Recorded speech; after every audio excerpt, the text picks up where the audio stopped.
the 6. I'm a man, Gina. I'm a Remember this show? This is childish. I want you out. I don't even know why you still here. Step. Step. Ooh, Trapkast. Oh. Yeah. What? We switching it up on him? It's the remix, baby. Trapkast back in the day. Yeah. Chill. Brother man fit flow, keep asking for sugar. And Pam be on back page, something like a hooker. Oh. BDBs in it, little mama house. Yeah. Just got some weed in it, good, that was stop. Yeah. My team having a ball, slash roller coaster. Chill. And Gina walking around with ass on her shoulder. If you don't know who I is, go ahead, Google Yeah. Trapkast. to do with us. They say Chill. that I'm crazy. They say that I fell Chill. off. But I'm the man in charge. Marty Marwella. Pam looking ugly. Cole looking stupid. And Tommy walking around with all these excuses. Martin. Yeah. Woo. Whoa, Yes. Yeah. I had to flip it on him right there. Y'all thought I was That just was gonna be playing hotness. the episode talking about when Gina was like, he was like, oh, don't. Then he dropped the beat on him. He went off on him. Yeah. Yeah. Tommy walking around with all these excuses. With the 808s. Yo, by the way, Pam was not ugly. And at Gina didn't all. have her ass on her And shoulders. Gina did not have an ass. She Just did have a big old head. But her head was huge. Pam had the ass. A lot of ass. A lot of ass. All right, y'all. This is episode 6. We in the 6. 6. The Trapkast. We got the Trapkasters here. KD, Mama. myself, Ferg, Snow, What up, what up? and then G over there rocking it for us. Yeah. So, yo, In the building. we got another episode for him, bro. Like, how was the weekend so far, y'all? Man, that's good. What are we doing today? Look, we're gonna go back in the day on him a little bit. Let's get it. We got to do something a little different. Time You travel? know, I kind of had a tiring weekend, man. I So, did too. Grind is always grinding. You know it. We trying to make Yeah, that you said it money. was a crazy week. Yeah, it was a little bit crazy week, man. That whole no sleep thing is but sleeping is a crutch. Fuck it.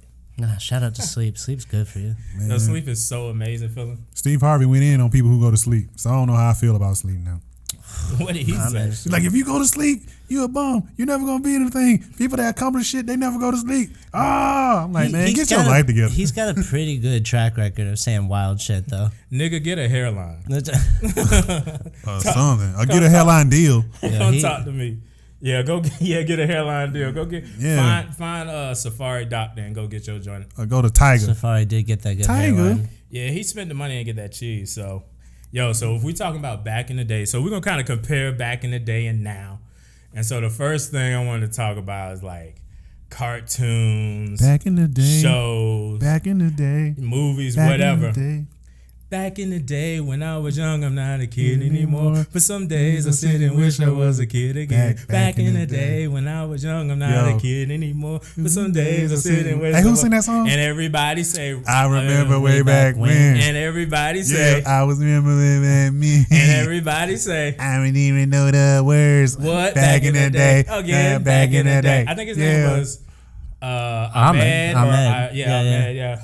I wish I was a little bit taller. Gee, I'm good, cuz. What was his name? I think I was that. I Want to Be a Baller is a different artist. I'm pretty sure. Yeah, it's a different artist. He looked kind of. He got a bald head. They don't look the same, but you could get him confused. He got a bald head. Similar music videos But too. the other dude, dark skin, and the wish I was a baller dude is light skin. Also equally iconic songs. Yeah. And then they made 7th grade. I mean, he had that flow. Shit was Yeah, yeah. hard, And when bro. they blow up. I West just love that Coast. song. So we started out with Martin. Did you get to watch Martin? Were you old enough to watch Martin? It was on like I don't remember if it was TBS or US Fox, I think. UPS or whatever that other one was, but It's Fox. what was it syndicated on? Because when I was a kid, it would come on one of those like Oh, the other reruns. channels. Yeah. It was, I know it comes on. I didn't MTV watch it too when now. it was in its prime. It may have been on another channel, but I thought it was Fox. But no, I saw Martin growing up. do I remember Martin was so? Let me tell you how historic Martin was for me, nigga. I stopped. You talk about Martin a lot. I stopped watching regular network television after Martin. Like, nigga, I don't watch anything on ABC, Fox, NBC, none of that shit. UPN, none of that shit after Martin. You like Snowfall? Snowfall is on FX.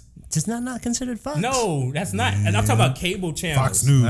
Cable channel. Anything that comes on, I said network television. Anything that comes on an antenna, I was never watching because I was so spoiled by then HBO started hitting. And see, I'm too young, man. Like all this shit's streaming for me now. Like I don't know nothing. What's the difference between network and cable? Like that. So network typically is like network local is typically the shit you would get on an antenna. An antenna, yeah. I got you. So UHF, VHF. After Martin, I stopped watching that shit. People was like, "You ain't watch this, and this." Nope, because that shit was so good. I remember I was in New Jersey. I was staying with my cousin. Them. I remember I was watching the first episode after football practice or something like that. I watch that shit all the time. Well, I used to watch it with did it come on the same time Living Color came on? It came on, I think, after maybe. I just know between Living Color, Martin, and The Simpsons. That's the only time I was Let's talk about The Simpsons, though. The Simpsons Matt was good. Groening. Simpsons was good. I mean, The Simpsons. I was a South Park guy. Like honestly, that was late at night. That was like But see that okay. Adult Swim shit. The question is okay. I'm gonna include that. I'm gonna include South Park as the pioneering like force for the whole. What I think now is better than back in the day is adult cartoons. Yeah, that does.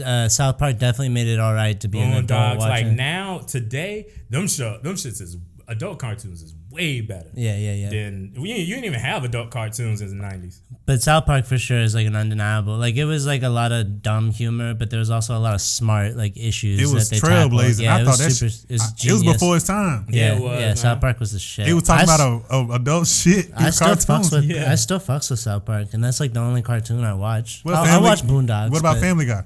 I don't think you really get into Family Guy. Damn. What about Futurama? Nope. What about X-Men? Nope. None of it. What the fuck, man? I know. For a white boy that smokes weed, I don't watch. Yeah. I don't watch any of the. Fuck, man. I don't What watch are you Rick and fucking doing out here? Rick and Morty. I don't watch any of that. Really bad. Yeah, me too. Ed and Eddie? People talk about Rick and Morty though. It's like it's the greatest thing in the entire world. I don't be fucking with them like Fuck is that wrong either. with you, Snow?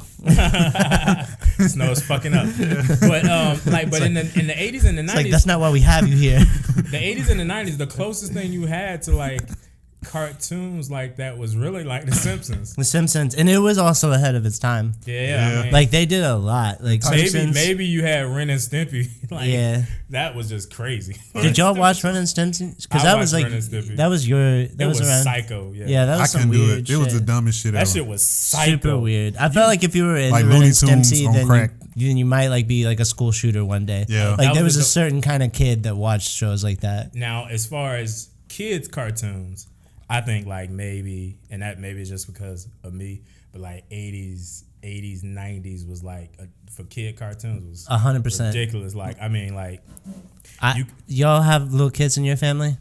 No, my kids like old as fuck. I'm just saying. Right. Pay attention to what cartoons little kids are watching today. They all talk in Shut baby the talk. fuck up, Thundercats. I know. Yeah. This shit was good. I was like, not good. It was the show. But my point is, it's way better. It's like an actual show. Today's cartoons are like baby talk. Like it's not about nothing. like I can't SpongeBob hear bullshit. Thundercats are on the loose. On the I can't loose. hear what y'all saying. Thundercats Thundercats on are loose. Like, what are y'all saying? Like, really, what are y'all saying? Thundercats. I used to watch Voltron, Thundercats. All them shit. G.I. Joe. Whatever the little Chinese anime looking karate. I don't know. I used to watch MASH. I used to watch MASH. G.I. Joe, Thundercats. G.I. Joe, Transformers. Yep. Fuck, I don't know. I used to watch all that bullshit. What about you when you was early on? Dude, we used to Man, we got Snow about 8-9 years. We got you for a while, don't we? Yeah. So I wasn't watching nearly the same shows as y'all. I'm And just honestly, saying, when I was a what little you kid, I was just watching like movies I shouldn't have been watching. Like I was watching Godfather at like 5. You never watched cartoons? I mean, a little bit. I might have caught some Power Rangers. That was the shit. I was still watching Power Rangers. Yeah, I might have fuck caught with some Power Power Rangers. Rangers. The I might have first- the caught first some generation. teenage. The first generation. We used to Mutant Ninja fuck with Turtles. Nick Jr. Like, we used to Oh, you know what it was? Eureka's Castle. Double Dare. Nickelodeon used to have All some That. like all that. They used to have all that. Pete and Pete. Pete and Pete was the shit. Let's talk about Pete and Pete right quick. Pete and Pete was ahead of his time. It was extreme. Like, that was the most adult kid show I ever see. And most people haven't saw Pete and Pete. No, Pete and Pete was the shit. It was the shit. Man, fuck Pete. Nigga, nah, you're crazy. They had like a lizard that rode around on a bicycle with them. Like Pete and Pete, they were doing weird shit. Remember he had the tattoo of the chick? Yeah, the mermaid, and he would make it wriggle. He would make it like dance. I remember that movie. Remember he had to go against Inspector number something. I don't remember that one. To be clean. You're a real fan. Nigga, I was a fucking fan of that redhead bastard. Yo, you had to eat they was eating barbecue or some shit. And they had to stay clean. Camp Wanna. That shit was crazy. We'll talk about that in a second. The inspector dude was eating his shit with a fork, and then at the end, like, he was like, I'm the cleanest. He was like, no, you can't eat barbecue with a fork. And that's how Pete got him. Damn. Pete always wins, though. Salute Your Shorts was dope, too. Salute Your Shorts was dope. You're always in our hearts. And if you ain't about me. Donkey Lips. There was a nigga on there named Donkey Lips, bro. Speaking about compare and contrast, all that's coming back. It is. We needed to come back. That shit. Yeah. That's real show. I'm actually excited about it too. I think it's gonna be good. I like the intro. This is all that. This is all. That's TLC. They were just dancing. Yeah, it was TLC, and they were just dancing around in the alley somewhere. How could you not like that with show? Graffiti in the background. Yeah, that shit was crazy. Because two niggas was the. How did we get from Martin to Nickelodeon? Because we were talking about like kid cartoons and then we went into kid show. I'll just make sure I got. But what about movies though? Because that's more my bag. It's like old school movies. So I'm which ones are not the mainstream bullshit, not the mainstream. I mean, we can throw out mainstream. Let's say which. So I think movies are better now. What about E.T.? You think movies are better? I think movies are trash. Actually, now. I think it's equal. I think it's around equal. I think movies are trash. To me, there's a bunch of amazing movies. I got so many like black movies that's amazing right now. Like Electric Boogaloo. Right now, movies. Like, yeah. Like a ton of like Breaking 1 and 2. I got so many. Yeah. There is. I know. See, back in the day, he's giving the reason for like why they not as good. I will say that this is like seems to be like a golden age for black blockbusters. Yeah, like there's like really good blockbuster movies. The Last that are, Dragon? Are you fucking kidding me? I was saying, I don't know. There's something about those. That should be a Grammy for that those shit. Are cult classics, but they're not really amazing movies. Well, you got the glue. You need the glue. Man, get the fuck out of here. They my favorite movies, but if I'm talking about real good deal, my favorite movie of all time is Paid in Full. Yeah, that's one of my favorites. I wouldn't say that's. I think that's a good movie. It's a good movie, but I ain't saying that. I can't. I think even the way that they shot the camera angles in that movie, like when they're getting talked to or whatever, like they made that movie feel like you're like, oh, I feel like I'm being talked. I just feel like for me, like the creativity, like some of the black movies now, like is just Spike so Lee movies. Crazy. Yeah, Spike has been doing it good the whole time. But but all my favorite movies are from that time, the '90s time though. Yeah, Boys in the Hood. I like Terminator. Yeah, Paid in Full. I mean, Paid in Full is the 2000s, but like Men's Society. But I still consider that like a '90s movie. South Central. Moonwalker. Fuck what y'all talking about. Moonwalker, E.T. Man, get the fuck out of here. You crazy. That was the best movie ever. The game was good. The Moonwalker, the movie was whack as fuck. Oh, fuck. Ninja Turtles. Last Dragon. Ninja Turtle movie was whack as fuck. Oh, my God. So what are some new movies right now that you're really fucking with, though? Endgame. All of his movies. Yeah. You mean Jordan Peele's? Jordan Peele. Yeah, Jordan Peele is crushing it right now. That nigga's very good. Yo, it's crazy. I'm so like everything he does I like. I don't like that culturally conscious shit. That shit just, it touches a nerve. When I go to the movies, I'm trying to be happy. I am not trying to go back and relive some horrible shit. I'm trying to see like how you can do that in a smart way. Like how you just not just straight up front saying Take me back in time and shit. I want to see like Marty McFly shit. I don't want to see this. Oh, they hate us. You wanted to go back in when you go back in the 50s and call a black dude a nigga? Yeah. Without saying nigga. Why you got to go back to the 50s? You can just go outside and you'll catch a nigga. No, you was talking about Back to the Future. In the scene where the black dude is in the thing, they basically making him fucking him over and making him a nigga in the movie, but then they're just not saying nigga. Well, you can actually I see you Back to the Future. I'm woke, nigga. Yeah. But people love Back to the Future, I love man. Back to the Future too. People love that. It never that's hit me that way. I'm with the old school shit, bro. You can't get it. Then you had like the my favorite shit is the old school shit.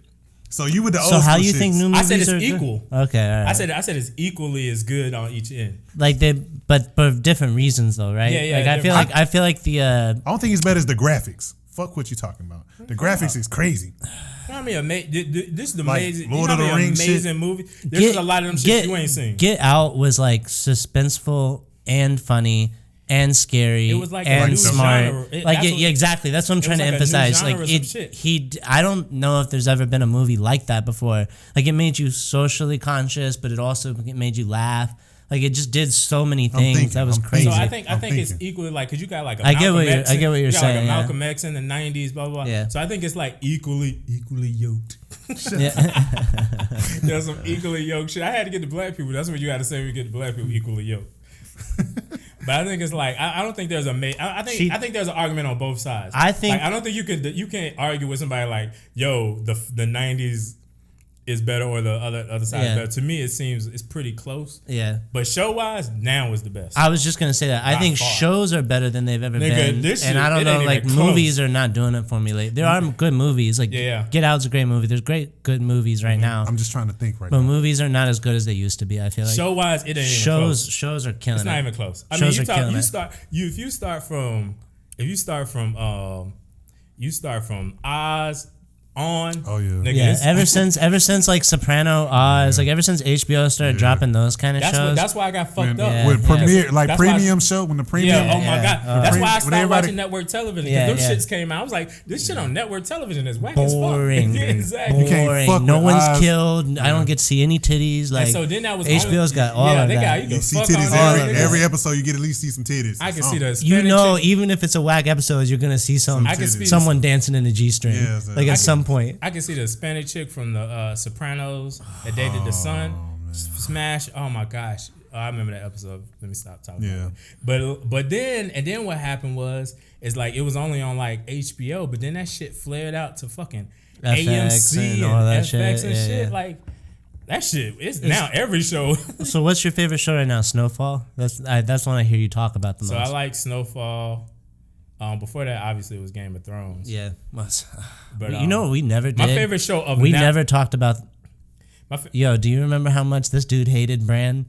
Yeah. And then they gave the kingdom to Bran. Yeah. We never talked about that. But that wasn't the problem. I just wanted Bran to die. Bran being a king was never a problem for me. I just needed him to die. If he would have came a god, I would have been cool. He's not but dead I needed though. him to die. He's living but in becoming king lets me realize that he's closer to death because we all know what happens. Yeah. That was I was telling my friend he was fucking like Bran became a king. I said I mean, but that was the most disappointing series finale ever, right? Now as a show, that whole thing was like whack. it was blue balls. Yeah, like, that exactly. Perfect way to describe because it. I hate Bran, I wasn't mad that he became king. I was just mad he wasn't dead by the end of the episode. If he would have became a super god, but like as a show, that was whack as fuck to make him the king. whole thing. Jon Snow punished himself. It made everybody left. The one person that wanted to kill him, they left, and then he's like, I'm off to go punish myself now. No one would do that. Man, it was so. This is what It I was thought. just And then the blue dude, balls the all around. motherfucker that's in jail, all of a sudden gets the highest power. Gets to of speak talk. and decide who's king. Like, get Fuck out of you, here. you fucking First, he was a asshole. dwarf. He should have been dead like season 1. Like, Yeah, no you're right. disrespect, But- but like that was.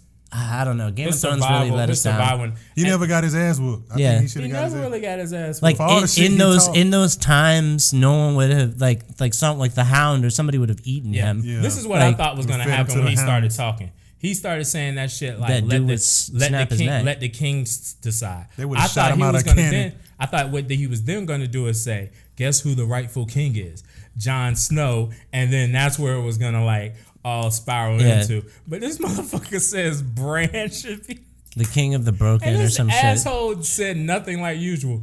Why do you think I'm here? Yeah. Oh my god, that was the worst. So He's annoying. a douchebag. I did hear somebody say something really genius online. They were like, that? it would have been really dope if when they were wheeling Bran away at that very final scene, you know, where they had like the meeting at the table or whatever, if when he had turned around and looked at the camera, if when he turned around and looked at the camera, his eyes had been blue like the Night King. Oh yeah, and like that was like, and then it cut. Yeah, that would have been amazing. That would have been like a Michael Jackson Thriller ending. That would have been so dope. Michael turned. I would have been all right. It's like, oh shit, Brand was the Night King the whole time. That would have been so dope. I would have fucked with that too. But writers are so lazy, man. I hate them. They were whack, super stupid. So my favorite show of all time is The Wire. The Wire is great. I always go back and forth between The Wire and Sopranos. Can't fuck with Sopranos was great. What about you? I'm with The Wire. Yeah, The Wire was great. So The Wire was great. What about you, G? Game of Thrones. Yeah, I mean, can we admit season 2 of The Wire sucked though? Oh yeah, it was terrible. Season 2 of The That Wire shit was so slow. trash. If I was anybody, I would skip that. I tell people to skip it. I'm like, watch season 1, fall in love, skip 2, jump right. I say go straight to Marlo. 3. Yeah. When Marlo showed, that's when I was like, Marlo fucked a lot of shit up. Yeah. Yo, it was more so when Snoop and what's the name? Snoop was my favorite. And Snoop, like did you know Snoop Snoop was a real person? Gangster, yeah. She's a real gangster. like street black. We know. Yeah, we know. She with this shit for real. She really from actually Baltimore. but those shows be fucking you up because a lot like Idris Elba. Well, he's like a classically trained theater artist from London. Like, but the dude. So you don't know. He's a spy. You don't probably remember this dude, but there was a black dude who was a preacher in the show. Yeah. He is actually Marlo. what this was like kind of about. He was a really smart. I read an article on like Vice or something about that. Like how like they would actually talk to him about like what do we, what's how's it really work? The whole like, phone call shit. Yeah, it was like with the idea, payphones and shit. But Baltimore police like this motherfucker was so fucking smart. Like it was like if he could have easily been a Fortune 500. Hey, what was that statesman name? The black dude. Nate, the little short, he was like String. He always called him String. Yeah, You know what your problem is, String? That accent was wild. I was like, what the fuck is he country? And what's the name is still he was saying country and city at the same time. Yeah. Like she. What's the name is still, that's she. He said it in the Black Klansman movie too. Oh, shit. He say I think he says it in every movie he's been in. Everything. You got it. What's the actor's name? Because he says it in every movie he's been in. Fuck me. What was his name? But shows are for sure the best. I'm surprised you have. But let's talk. I mean, Snowfall's coming back. I'm excited about it. Right now? Yeah, it's Snowfall, right? I would say Snowfall. Yeah, Snowfall's that shit. I never watched it. Shit. Snowfall is my shit. I don't want to watch crack take over the neighborhood. I hear you. Yeah, I mean, I love but that's Sugar Hill. But it's so many movies are based off of it. But what's great about that is going to make mainstream the whole. What I like about it is make mainstream the whole CIA. The awareness that's what I said earlier. No one knows about that. That shit was real. Yeah, it's not just a conspiracy theory. Yes, yeah, like it's proof. There were real fact. Depositions on that. Yeah, like it's just that motherfuckers didn't go to jail for the files have been released. Like it's public record. I think it's like right now the climate is like so fucking wet. Okay, you got us. We brought the drugs in. What the fuck? I think CIA. I think real feds. They like, okay, you can prove it. So fucking what? Well, the way that the U.S. government seems to do is that they just set up new agencies. Like once there was an agency before the CIA that everybody paid attention to, and then when they created the CIA, they operated in like basically secrecy forever. Yeah. And now we have like NSAs and like other the government just creates new agencies. Yeah, and then they like unofficials, and you got unofficial. It's bullshit. I don't think nothing is going to come out of. Okay, once it's proven, then what? Nobody's going to do anything. They're like, okay, you got it, so fuck you. No, I don't expect anything. I expect but public awareness is important, right? Want. Like, the knowledge of. Can we sue? Can we sue them motherfuckers for putting crack and coke and all that shit in our neighborhood? The knowledge base for these younger kids. That's what I want. Because like you don't want history to repeat itself. I don't. Exactly. It's important to know. Let me tell you why history is not going because the earth is getting hot about a second and it's gonna blow the fuck up and it won't be no repeat. I was telling my little brothers that the other day. I was like, yo, you better get it in because the environmentalists, the economists, the international affairs, you better wild out because everyone's saying right the world's about to end. You out of your mind. A nigga will flip some crack next week if it required. That shit'll come back fast. All right, so we're gonna move on from shows are the best right now though. Yeah, I think so. Yeah. But the last thing we had back in the day is regular motherfuckers had cartoons. Like let me play this right quick. Oh yeah. That's the wrong one though. They had a Kid and Play and a Hammer Man cartoon. You cannot fuck with MC Hammer. Yeah. Stanley. This is the wackest. No, it's not, motherfucker. Y'all better get that motherfucker his props. Respect on Hammer name. Yo, Hammer's in the fight bracket. Yeah. Apparently, he was throwing down. Yes. Oh yeah, Hammer. You didn't want. You want Hammer no is smoke. real. Yeah, he put that hammer on you. Apparently. Nah, I mean, yeah, that boy is no joke. But Let's play Get It Started by Hammer. That shit. Hammer. We man. playing that was the cartoon show. You don't remember that show? Oh, I just heard it ain't Hammer. Y'all need to put some respect on Hammer name. That wasn't Hammer music. That was just his cartoon show. So him and Kid and Play had a cartoon show. It was just regular like. What was it on? It was on. I don't know what just channel regular it was cartoon on. shit. It was just like any of them. It was just on. Yeah, like like Wayne rappers, Head, MC Hammer. Kid and Play had like that. The main two rappers that had it because they were so pop was Kid and Play and Hammer. Kid and Play were real pop. Yeah. But you couldn't fuck with this show right here. This is the man, Steve Urkel. Oh my God, so much soul in the intro. There's a rare condition this day and age. The reading the good news in a newspaper page. Love and tradition and a grand design. Some people say it's even harder to find. I don't know why I know these words. I'm so surprised. Like, y'all are killing it. Inside this gentle wall. You better sing that shit, boy. Cause all I see Sing it for is her. a power of dream. Real love bursting out of every scene. You better hit that shit. Days go by.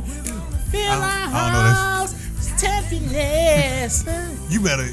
You know you finna watch a good show when you hear that shit. Oh my God, TGI like Friday. 227. You probably don't. No. you remember TGI I'm Friday?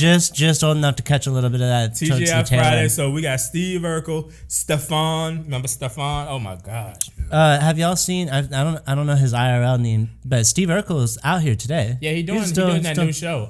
He's got that new show on a Netflix. lawyer. I think he's a lawyer. Or No, something? he's doing a new show on Netflix where they roast old historical roast. Yeah, it's actually hilarious. Yeah. So It's he's really doing a funny. Historical. I think he played Martin Luther. No, he played Muhammad Ali in one of them. So he doing his thing, man. Like Urkel was the joint, and then old girl did porn. I think he got kind of yoked too. Yeah, he got yoked. But Old girl, the younger daughter who went upstairs one day and never came down, ended up doing porn later on. That's what she was doing upstairs. She got addicted. She got addicted to weed. She's so busy to. Her name was She Lex. got addicted to Lex. weed. Don't put weed. Don't put that on weed. Yeah, well, she didn't put the porn on weed. She put the porn. She needed She money. need to make her money. She said she was also addicted She to like, weed. we ain't eating down here. She was probably addicted to way more than that. There's some people that have addicted personalities that could get addicted to anything. You can get dependence on weed, but weed Get doesn't have the addicted to chemical these in it nuts. to make you addicted. But I'm just saying, like, tomatoes. I'm being mad. Yeah, I'm being mad technical Yeah, here. I'm clearly being You're defensive. trying to protect your, I know. Yeah. Yo, That's what I was whoa! about- that's Just what I was because I Vincent. smoke it That's why I every was day. about to let it go. I was like, no, this is, The Cloud Committee. yeah, I'm like, Yo, oh yeah, this is Conscious Bud has been sponsoring Yeah, me he for a is not long trying time. to fuck up Hell his yeah. conscious bud like situation. Put some respect on the I ain't bud. trying to fuck it up neither. But yeah, she did. She ended up doing porn. Yeah. So speaking of that, what about thoughts? Compare and contrast. Oh boy. Oh, y'all turned the corner real quick. Thoughts in the night. So Well, we got only thing- different levels of thoughts. What was a pre-internet thought? I don't know. Okay, so pre-internet thought was some of the women at Freaknik.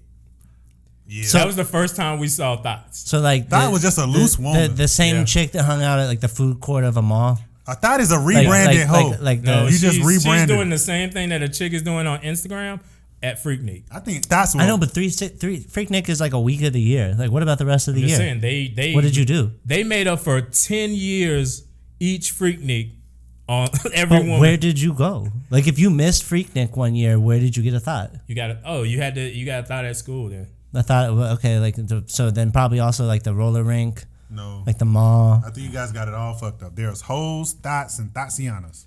Okay. You got hoes, right? Well, Hoes are like public property. Public Yeah, pussy. you can find hoes very easily anywhere. Then you got thoughts. Thoughts go for clout. So what whoever's got was the a most pre-internet A thought? thought is a hoe too. a Both of them do the same pre-internet thought thing. could possibly be, I would say, A thought is that hoe over there. Like it's a hoe. Kim Kardashian. Those both do the same thing. If you a Like thought or a Kim hoe, was you a noted, thought. even though she had no celebrity. Before her celebrity, She was just the girl that was hanging out with the industry. Chasing With for Paris, clout and dudes don't make you a thought. You a thought. You could be a thought before that too. No, you a hoe. But that's a thought too. If No, you a hoe, I don't think they're the same. They I don't think are. thoughts and They hoes are. are the same. We just made them. I don't think thoughts and hoes are the same thing either. I feel like a people hoe, out there, do you think hoes and thoughts are the same? What I don't think what does a thought stand for? that hoe Those over there, but hoes you're being over too there. literal. You're being too literal, like I was about The conscious. hoes mind. over there are trying to get We had the Thought means thirsty. Hoe means like you might suck a dick for a few hundred. Like Yeah. hoe means like That's a you prostitute. might like no, but like kinda if There you are take more a, if you hoes take out a here. girl if you take There a are girl way more hoes out if you here take a girl out that don't take if you money. take a girl out and some nice restaurant or go shopping or something and then you guys have sex afterwards, you don't necessarily have had to say like If you you're make a prostitute. certified hoes upset, you're a hoe. Because certified hoes have a certain amount they got to make, and if you cheaper than them hoes, they get mad. Yeah. So they be like, okay, But this thought is, like you don't necessarily like suck dick for money. thoughts are just Thought- want male attention. Yeah, they might and they just- going for clout. I'm telling you. It's But so- different. Every We woman still wants haven't- male attention, nigga. You guys still haven't answered it. What was You a got to do a pre-internet thought? specific thing to be a I thought. said Kim K before. No, her she celebrity. wasn't pre-internet. What was a pre-internet thought? I told I you think the internet chicks are invented. Freaknik. The internet invented. There was no That's thoughts it. before the That's internet. the only thought we saw. Oh, the That's the only internet. thought we saw because we ain't had no exposure to The so many internet women. allowed a 365 The thought. Yeah, yeah. The internet, The internet Only time we allowed saw- a only time- 24/7 Yeah, the only time we 365 saw a thought. thought was at Freaknik. That's Yeah. the only time I ever saw a thought in my life. Yeah. Right. That's it. Or at the club or something like that. I Like, wasn't old enough. And to I get- understand hoes and thoughts are different. I just got to make. I know. arguments. We can't all be going on the same. So shit. then modern day thoughts win, I think. Yes. I think modern day thoughts If you win. are a thought, you are winning Today. winning. Well, no, Today. they're winning. I mean, what's a win? Like for Today's thoughts versus old thoughts. Today's thoughts win. For sure. Like in what way? Because to me, the old They're thoughts win. 'cause better- I could The actually internet. The touch them. internet is But the you key. say for me, the old thought. Like if I'm a man. Well, okay. For the see what I'm women, they win because like you can just from your Yeah, for the phone women thoughts make back- money and shit. Yeah. Like from the women. Show your thought- tits or try to be a groupie on some dude. You'll get the likes. You'll get the stream. You'll get the traffic. So you then can get a paid, sponsorship which from like equals some money. anybody if you're a good looking All thought. those girls out here who are making money via the internet by wearing tight ass clothes, getting boob jobs, The being Fashion on the Nova, scene, sponsored by some granola taking bar pictures company. in some dude's lap who got money. That's clout shit. They win it, and they're making lots and lots and lots of money. Money by the truckloads. Fuck what you talking So about? today's thoughts win. Big time. Yeah, I mean, I think today's thoughts win. they win extra for women. They don't win For the because they women don't of get. thoughts. They win for them. I'm also they- like as from a male perspective, I'm a fan of today's thoughts over. I don't want to wait once a year to go talk to a thought. Okay. I want to try to slide in a DM and see what's up. But thoughts are extra smart now. Thoughts are, and they're also They're monetizing conniving. their That's thoughts. what I'm saying. A Like thought, you, a thought will, you might a thought not will, get yeah. nothing. It's like a ooh. thought economy out They there. are they are There's amazing a now. And ruthlessly amazing. back in the day, like you may not see them once a year, but you They are- probably guaranteed to get that one. Yeah, because they were Thoughts are thirsty. so Once a year, smart they now. were thirsty too. That's why for women now, if you're a thought, it's better for you because you're so smart. But you're gonna wind up dead and alone though. No, you're not. You're gonna wind up getting a $20,000 they get that boy toy. sponsorship on Instagram. Now you get child support. You will 'cause get a- get Oh yeah, pregnant you by lock somebody. in that. You lock in that check. You getting on Love and Hip Hop. You getting on Instagram. You getting a record deal. Like You're gonna be in the thought. video. You're gonna be in the Fable video. I if you think said- I and think if you today's said- thoughts win. Today's They thoughts win as far as like monetization. They win. They win when I it comes still to a giving it to check. them from the They male don't win in perspective, too. relationships. No, they don't win. But they're not trying to win in relationships Yeah, now. no. Not at the time, but eventually when they get tired of being a thought and chasing clout, they realize I'm lonely. There are old thoughts out there though. They You are. know, old thoughts need love There's too. some old thoughts that's making it.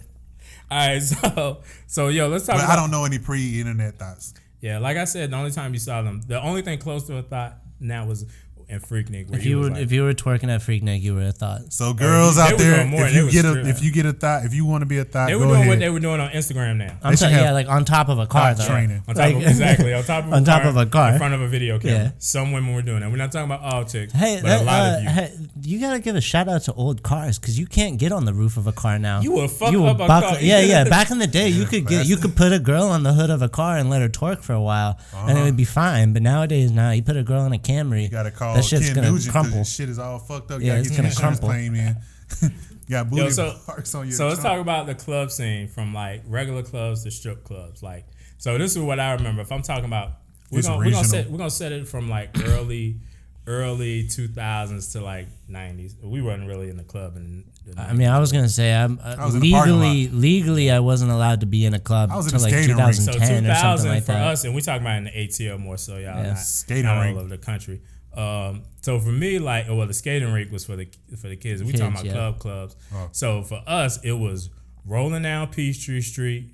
The strip. To Buckhead, the strip. Like you didn't even have to go in the fucking club. You just roll down the strip, watch chicks pop. Like, oh yeah, you saw thoughts on the strip. I just thought but about that's that. what I meant by clubbing. Like clubbing, Every like clubbing. You see every some weekend thoughts. on the Peachtree Strip, you would probably see some thoughts. Wearing the same dresses and the same shoes. Or they and be the same. men. They be men in dresses. Yeah, Bro, my friend Keyshawn, I was at Linux the other day and I rushed over to the group chat and I was like, everybody get here. Because it was like, I was walking around just asses everywhere. And he's like, nah, those are all lady boys. Yeah. He says, you can't. He said, don't even walk up It's to all him. bad. You better not go to Thailand and Snow. It's all bad. You might be kissing one. No, this long hair too, I'd be. They getting you, bro. Yeah, no, I gonna turn you gotta into Pippi watch Longstocking. myself, Love you long yeah. time, Snow. Love you long time. Yeah, they would know. Ooh, yeah. All right, so the clubs back in the day, though, I don't know what that was like, and the now clubs are better. clubs are washed. I think clubs were better back in the Clubs day. suck. I think now. they fucking sucked back in the day. I They think they overcharged all the dudes. Yeah, They made that's you what I steady. don't They like. still do that now. Yeah, but that's why I don't No. understand who Yes, they goes do. to Hey, the club. motherfucker. You see how I'm doing this shit? That shit Yes, was they crazy. do. They overcharge niggas Yes, now. You can tell from my Motherfucking hair. crazy. I don't even remember spending money at the door at the club No, back in the day. dude. They Nigga, used to- how What? was you? You was with What us. club did you go to? We was with us. We would go to Underground. We were at, nigga, We would go to the How could it be compound. that much? We was in college. How the fuck we No. afford that shit? That shit was like $20, $40. I was gonna Nigga, say, I you can remember barely get being in a club now as a man now. No, bro. All the clubs I get into now free. What the fuck club you going to that's free? All of them. Nigga, you going to some dirt bag. Nah, the thing to All do, the of thing to them. do Chicks that now can is barely the walk in thing that to do now motherfucker. is a nice bar or lounge. Like fuck You a can do club, that. fuck a club. I wouldn't fuck do a clubs. club. Clubs, Ugh. chicks would actually dance in the club. Like If really, you're not in VIP at the club, fuck a club. chick Like, would actually fuck dance a club. on you now. It wasn't clout. It wasn't many clout chasers back then. Oh, in the back club. then, you could actually leave. you were doing with some dancing. Yeah, you Yeah. were, and they weren't as much clout. But chasers. there was a lot of fights in the club back then, too. Yeah, there was, but that was the fun part for me too. Yeah, you guys Shooting like and those fighting, fighting nigga, but and you stuff. wasn't about it. I don't know. I was some about wild that shit. I was about Katie's that like shit. peace. Everything's Nigga, wild. Nah, but I got into a little I something. love going to the warehouse and see, or going to the bounce and see if we survive. See, I think my generation likes a bar, some the department store in Yeah. Edgewood. We like But a I think- cut. I we think- want to be in a cut somewhere. Because clubs like are washed, loked out. Look at Buckhead, like all them shits is gone. Yeah. like so. No, many, they there. They there. They barely just- there. I mean, like Opium is still there. There's Yeah, that's- clubs, but but it's they're barely. the Like worst. East Andrews. They're the worst. District. I've never. They're Name me terrible. one time Coyote, you've heard somebody the Ugly. day after be like, They "That was terrible. awesome." No one's Niggas, ever had. and all Like, chicks are trying to do is get in the VIP Yeah. with the rapper that's there, man. Yeah. Clubs now is washed. Now, Clubs back in are the the day, worst. a nigga could actually get something popping. thing to do now is find like a nice restaurant or a bar, something classy. You don't can even pull want up. to fuck with the clubs no more. Nah, Niggas trying to go fuck to a club. Niggas ain't trying to go to the compound. I'm trying to eat like a They have nice some clubs meal. like Revel. Have you been to Revel or some other shit out there? I still go to Sweet Lounge. Which If I go like to a club or something, I'm trying to go to a strip club. I'm not trying to go to like a club. Strip clubs are more popping now today. I like the go the to the Flame. strip club. I wanna go. Every time I've been Fuck. to the Flame, I've had a really fun time. That's a Yeah, good strip time. clubs today are more popping. Yeah, and I feel like I would bring my girl to the Flame. Like I don't. It's not weird. because it's more It's artsy now. Atlanta It's more strip. artsy. Yeah, Atlanta strip clubs are really cool that way. Back like, in the day, you high had class hoes. Yeah, you had a different type of chick. They was trying to fuck. Yeah. they was trying to. Well, yo, I mean, the strip clubs now, man. If you But hit they a was- Follies, like the first No, when you there's walk in the chicks- door at Follies, they're like back room. there's Like, chicks is I'm trying going to to fuck, Follies. but it was Anybody wanna really meet me at pure. Follies? Like, yo, I know you ain't gonna throw me that much money.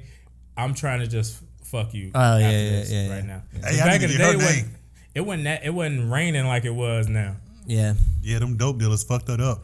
And especially Yeah. dudes from New York who don't got clubs like this. yeah. I know. They Wait, is happy. it a legal thing? Why are the clubs in Atlanta so much better than New York Well, in or New York, anywhere? you can't take off. You can't get all the way You in can't They get can't go nude and naked. serve alcohol at a lot of they places. No sex in the and they champagne. can't fucking dance. Yeah, That's what I meant is not why to up to our standards like dancing. But it's like that in California too. The clubs in California are trash. Like they're not good. But some of them kind of stepped it up more because so many are like the but they're just importing girls from Atlanta. From Atlanta, yeah. But like and a lot of that YouTube shit and Instagram shit, they learn how to twerk better. It's the Atlanta invented the clap, and I think Earl said that or Ferg said that last episode. I think it might have been New Orleans. The trick, no.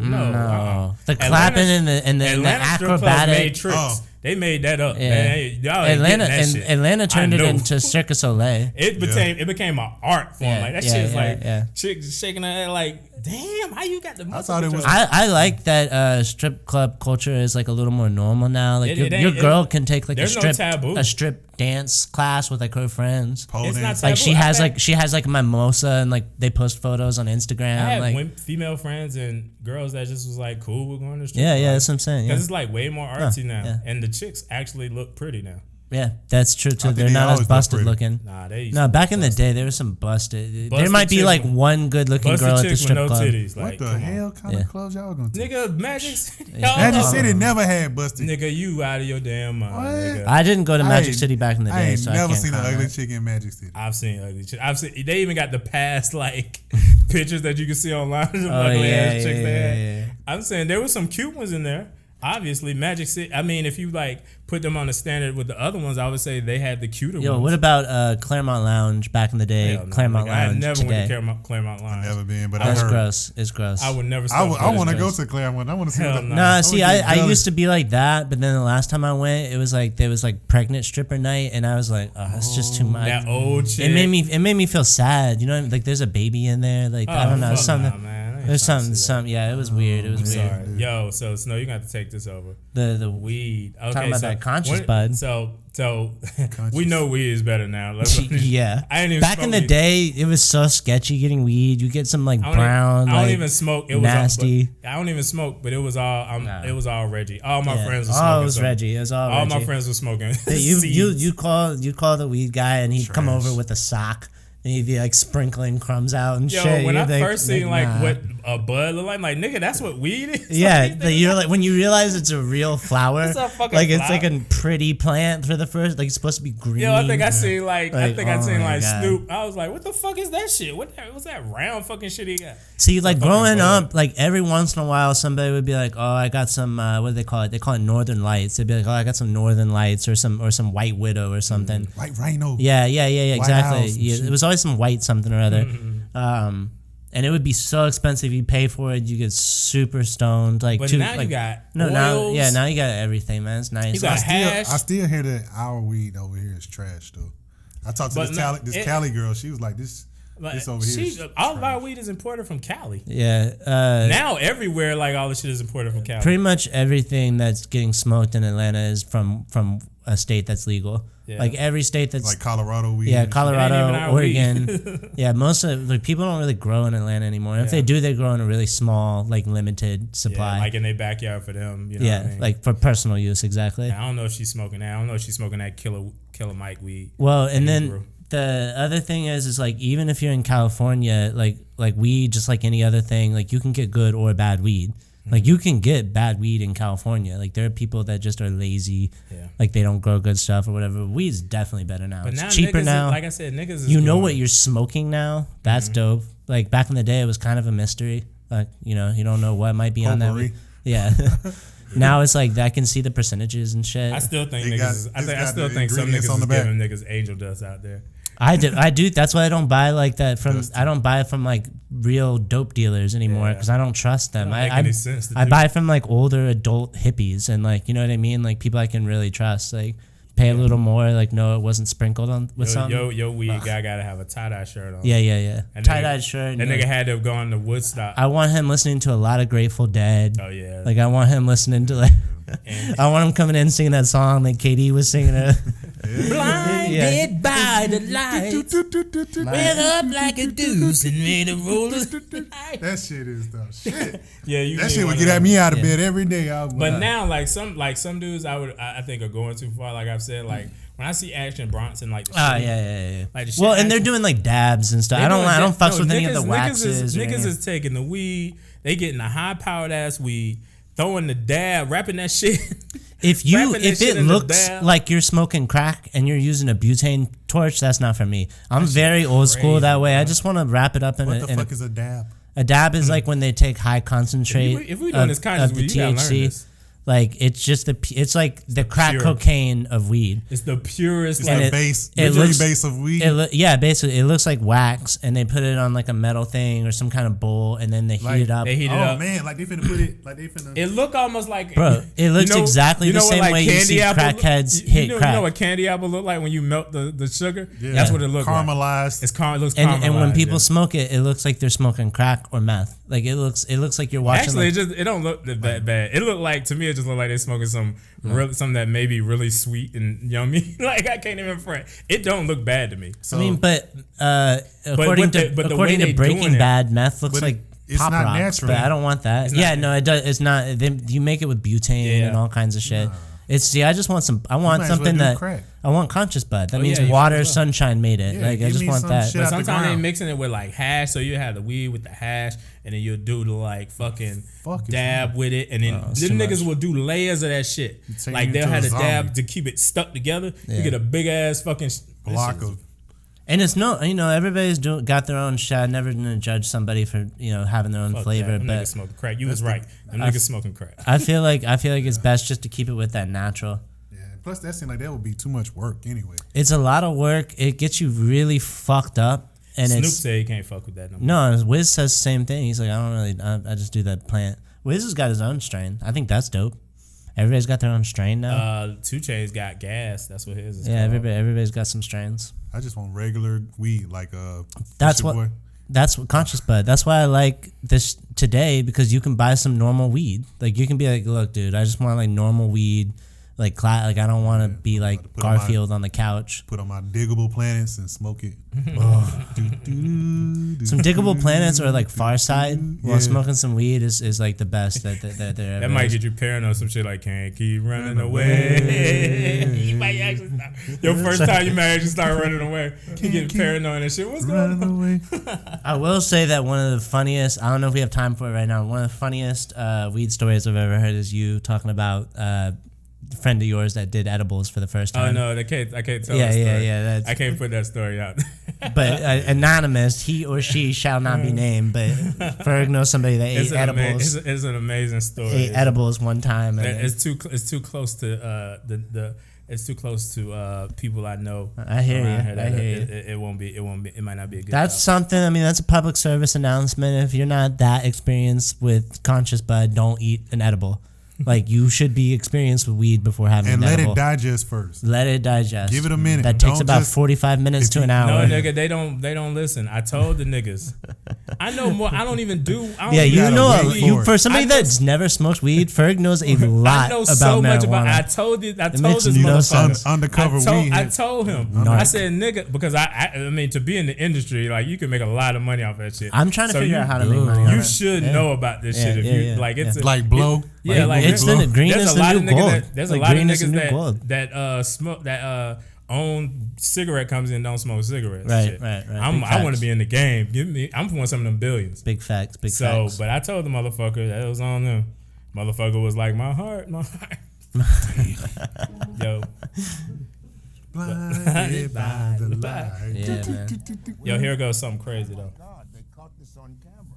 It was one of the most disturbing things that we'd seen on video. The videotape beating of Rodney King had left many Los Angeles residents outraged. It was like the first time we had actually seen it. So it was shocking, but at the same time, it was wonderful because now we Americans, we African Americans, we had evidence of our claims of injustice and mistreatment. The idea of watching that video originally. Give me your reaction to when you saw the Rodney King video. Give me what you felt initially. I was waiting for somebody to stop it, and the fact that no one came and no one was able to stop it. The Rodney King video in and of itself ignited a culture of wanting to get involved. I don't think you'd be exaggerating to say this was the first viral video recorded by an individual on amateur equipment. So, cops, then and now. So that was event no one remembers, the Rodney King beating. Yeah. So now we have cell phone cameras, and we're catching all that shit on cameras. A lot of it, not all of it. This was like one of the first times just a regular person caught this type of stuff on tape. And for years, obviously, people have been saying that this type of stuff is happening. Obviously, black folks in any hood knew that it was happening. Obviously, NWA told you motherfuckers it was happening. But no one believed them. And so you saw it, and all of the cops got off. I know, and that still is happening today, and that's how I mean, especially as like a white person, I don't know how to answer this question, but I do remember growing up, and a lot of, you know, like friends I have having had the talk, and as like a young kid, like not understanding like why they were having the talk and I wasn't, but you know. So bad cops are terrible now, but bad cops were atrocious back in the day because they could do it free. They didn't have nothing. They were all protected. Yeah. There was nothing fighting against them at the time. Like they could do whatever they were. We talked about the Red Dogs here. Like it was just free reign on black men in the hood, and they did whatever they wanted. I wonder though. Like I know that more bad stuff happened pre-day of like cameras and stuff like that, but I think it's so nuts that even still today, like you've got little kids going to jail for stuff like that, like 16-year-old that did a wrestling move on his friend and he gets life in jail. Oh yeah. And so many like black cops just get off. They get off. Like not even like a suspension or something like that. We talked about the Central Park 5. I'm sorry, not so many black cops. Cops that are killing black people. Oh yeah, they're getting off. And a lot of times, one of the crazy things about in the early days, especially in the 80s and 90s, is that they weren't even going to trial because there was no way to catch them. They were just basically saying, hey, this is the report. Yeah. This is what happened. That's what Richard Pryor in his in that famous stand-up of his, he's got a bit about how it's in like the manual on page 8 about like how to kill a black, you know, like it was really common and happening, but that we didn't have the cameras. I mean, the Central Park 5 is a classic example of how they operated, like how you could put them in a room and get a confession is literally what they said. I mean, they still do it today. Like, hey, if they really want you, they're saying, hey, even if you didn't do it, like, dude, you're gonna go to trial. We're gonna give you life, either accept it or not. So they're thinking about getting rid of that scenario where it could be a dude like if I go to trial, they may still convict me. I don't want to do life, so I'll take this 10 years. 5 years. It's just a fucked up system. They get people to hedge their bets in the wrong way. Yep. It's like torturing a dude, you know what I mean? Cutting his stomach out and and asking him to tell you what you want him to tell you, and he tells you so you can stop. Yeah. You know what I mean? So did you guys, and it's just kind of personal, but did you guys ever like because you're old enough to have like been outside before like cell phones had cameras and stuff, like did you guys ever experience stuff like that, like growing up? Like oh, and man, in the areas, I mean, I know the answer is yes, probably, but like, do you guys have anything that stands out? I mean, so much of the stuff, I was so young, but I wasn't in the shits, but my friend, I mean, the same shit you see now, it's the same story all over. Like, same nigga has the same story. This nigga get caught doing some regular shit. He's getting beat down by the cops. He goes into the precinct. They tell him some shit. They may let him go. They may not. He may not even get to the precinct. They may dump his ass somewhere on the street. He come back home beat up. Yeah. Right? That same shit happened to a lot of niggas that lived in the hood. It's kind of hard for me to talk about it. This is like one of my least favorite subjects. It feels like being born black is you being born in danger because you feel like you're targeted. The justice system is criminal. It's very biased. It does not protect and serve, for the most part, the black community, or it underserves. It gives like the most minimal, protection and the most minimal service to our community. We are always being targeted.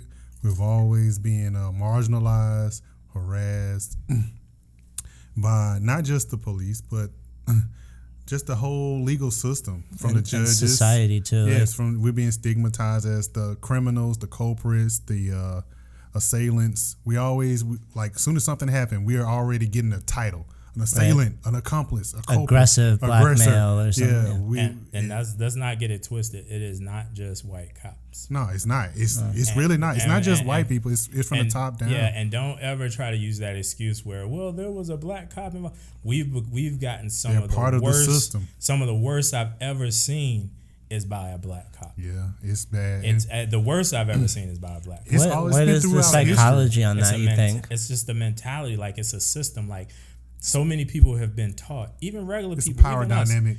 We've been taught to be afraid of black men in this country. We are a threat. We are the reason why stuff is not right. I don't know. All I know is before this was like KKK. The KKK was the sheriff. It was the judge. Yeah. Police were overseers. That's what happened. The people that was doing the lynchings were the policemen. Mm-hmm. People that were doing the lynchings or the harassment or the burning down of houses were the sheriff law. and the deputy and all that. So over years and centuries, they've been taught to be the same way. Yeah.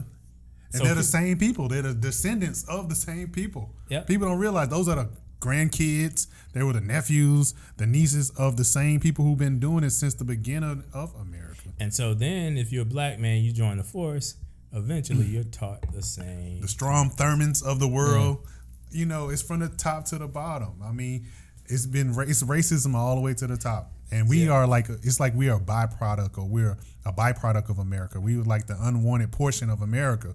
When America came and got us, they sought us to come build this goddamn place.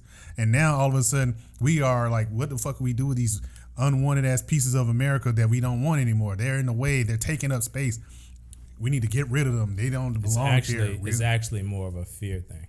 Yeah, it is. So, I mean, if you really think about what happened was when slavery stopped, what you had was a workforce of individuals that knew more shit about everything than skilled because we did all the regular work. workers did. So what you do, we're like, okay, we got to make sure we keep these jobs. These motherfuckers know how to do everything, these machines, and we don't. We can't support ourselves. So then you create we need all the growing, all the building. Yeah, I guess it's sort of like the same way that like people that have like bears in the circus, like that bear will eat you, but they like psychologically like break the bear down. But that's like, why the union was actually created.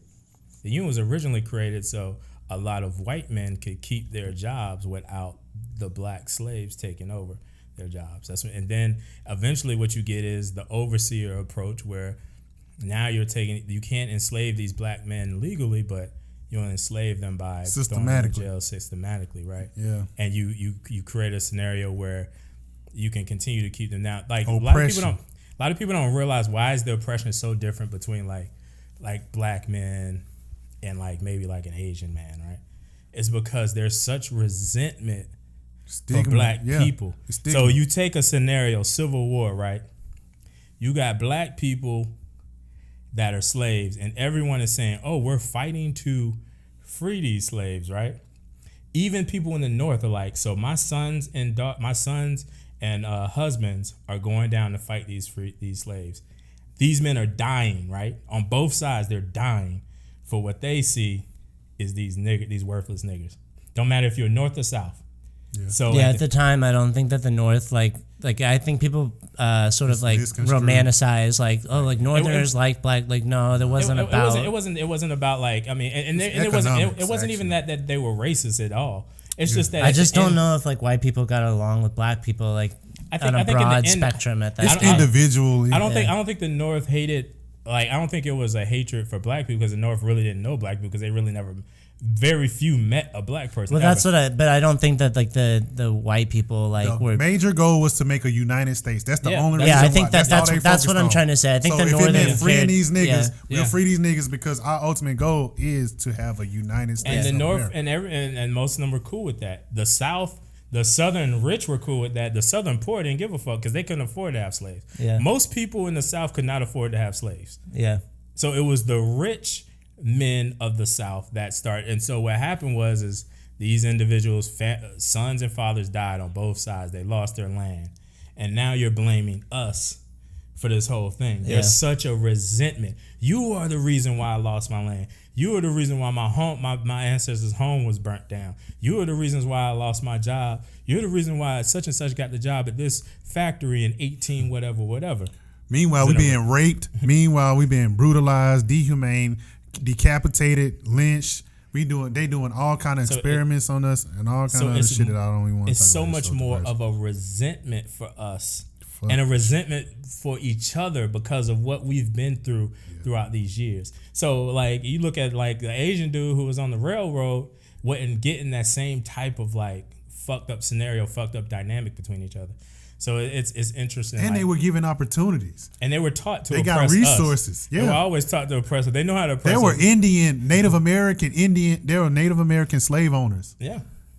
They were actually black slave owners too. Yeah, they were black slaves. They were slave owners. I mean, it was an economic, having slaves was an economic thing. Like regular motherfuckers had slaves. That's just what it was. Like if you didn't, no one saw it as being. If you were ignorant, you were pretty much gonna be a slave. If they found a way to own and manipulate you, oppress you, they were gonna do it. The real thing is one of us in this room would have had slaves, and it wouldn't have necessarily been you. One of us in this room would have had a slave back then. Yeah, because that's what you did. Statistically speaking. Economically, it made sense. If I had the money, I would get a slave, right? I would have a slave. But because you had land. The problem was the oppression associated during and after of the people, and then in slavery in general, right? It's just a fucked up concept. So that's how this whole cops ruining fucking us up all the time kind of started. So let's get off. It's just I mean, I know we got to get off because it's so heavy, but it is. And created of a nation, the birth of a nation shit, propaganda against black people. Like all the black men want to do is go after white women. That shit was crazy. It made the Ku Klux Klan start popping again. Yeah. Terrorism, pretty much. I guess it's just crazy that we can live in a day and age where people are so like we're more sensitive than ever as a society, but you still have cops killing black kids and like getting away with it. It's weird to think that it's 2019 and that's still happening. It's going to continue to happen. Yeah, Childish Gambino had a great song with that. And even when we all become technically one race, because if you look at the way like the whole like reproduction thing works, like ultimately all of us will be of mixed race. At some point, it's going to switch to more so if the earth don't blow up from Americans against like they're already breeding black people to start hating Mexicans coming from Mexico. You already hear black people saying, "Oh, I don't want them coming in and stealing my jobs." Yeah. It's the same propaganda. Like we can't fall for that. I had an older guy in a Lyft the other day explaining to me just that, and I was like, "Bro."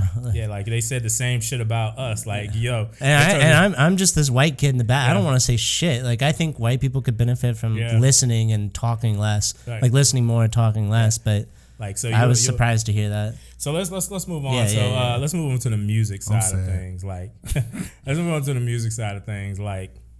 How do we feel? We are the world. How do we feel? I think. How do we feel about R&B then and now?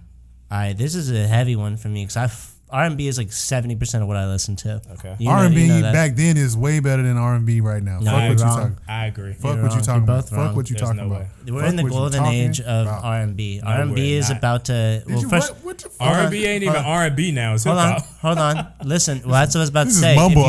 If you start like studying the numbers and stuff, and looking at like the Nielsen numbers and songs. I'm talking about numbers here. Songs that have. That's all we talk about. Songs that have like R&B melodic melodies. Whether you're in the hip hop genre or whatever, those are charting more and becoming more of what like the mainstream wants. I also think if you look at like R&B, like the content of what people are talking about, like look at SZA's album that she just dropped 2 summers ago. That was an epic album content wise. Like I love R&B and I love old R&B from Ann Peebles to Sade. Like, but today's R&B is powerful, and the way that hip hop felt in like the early 90s, like oh shit, like something's about to brew here. That's how today's R&B feels. This SoundCloud, like no, I don't. This is the problem. R&B right now is so weakened. Like it ain't even really. You're way out of your scope on this. It is weakened. I can none of this aren't there. How many R&B songs are you hearing on the radio? How many classic albums? How many R&B songs are streaming? Give me one classic album. Give me one classic album that you know that's R&B right now. that just came out. That was I may hear 2 out of 30 songs on Solange. 103. Both V103 be R&B. No, I'll also pull up like Billboard articles. Like I'm not the only one that's talking about the rise in R&B. R&B is. There is no rise in R&B. Yes, there is. No, and R&B? the songs in other genres are pop and rock and hip hop are starting to become more R&B like. R&B is. So give me a time frame. Give me a time frame. Time frame in what sense? I mean, no. Let's define. Let's define the era in which you're trying to say that R&B is like. What's the golden age? I'm saying R&B is about to step into the golden age. So from that's 2019 what I'm saying, or 2018. I'm gonna throw it back a few years, like 2015 to now. So 2015 until now. That's when you say we're going into the golden. We're about to step into this golden age. Like I say that golden age never happens. Not even according to any of your analytics.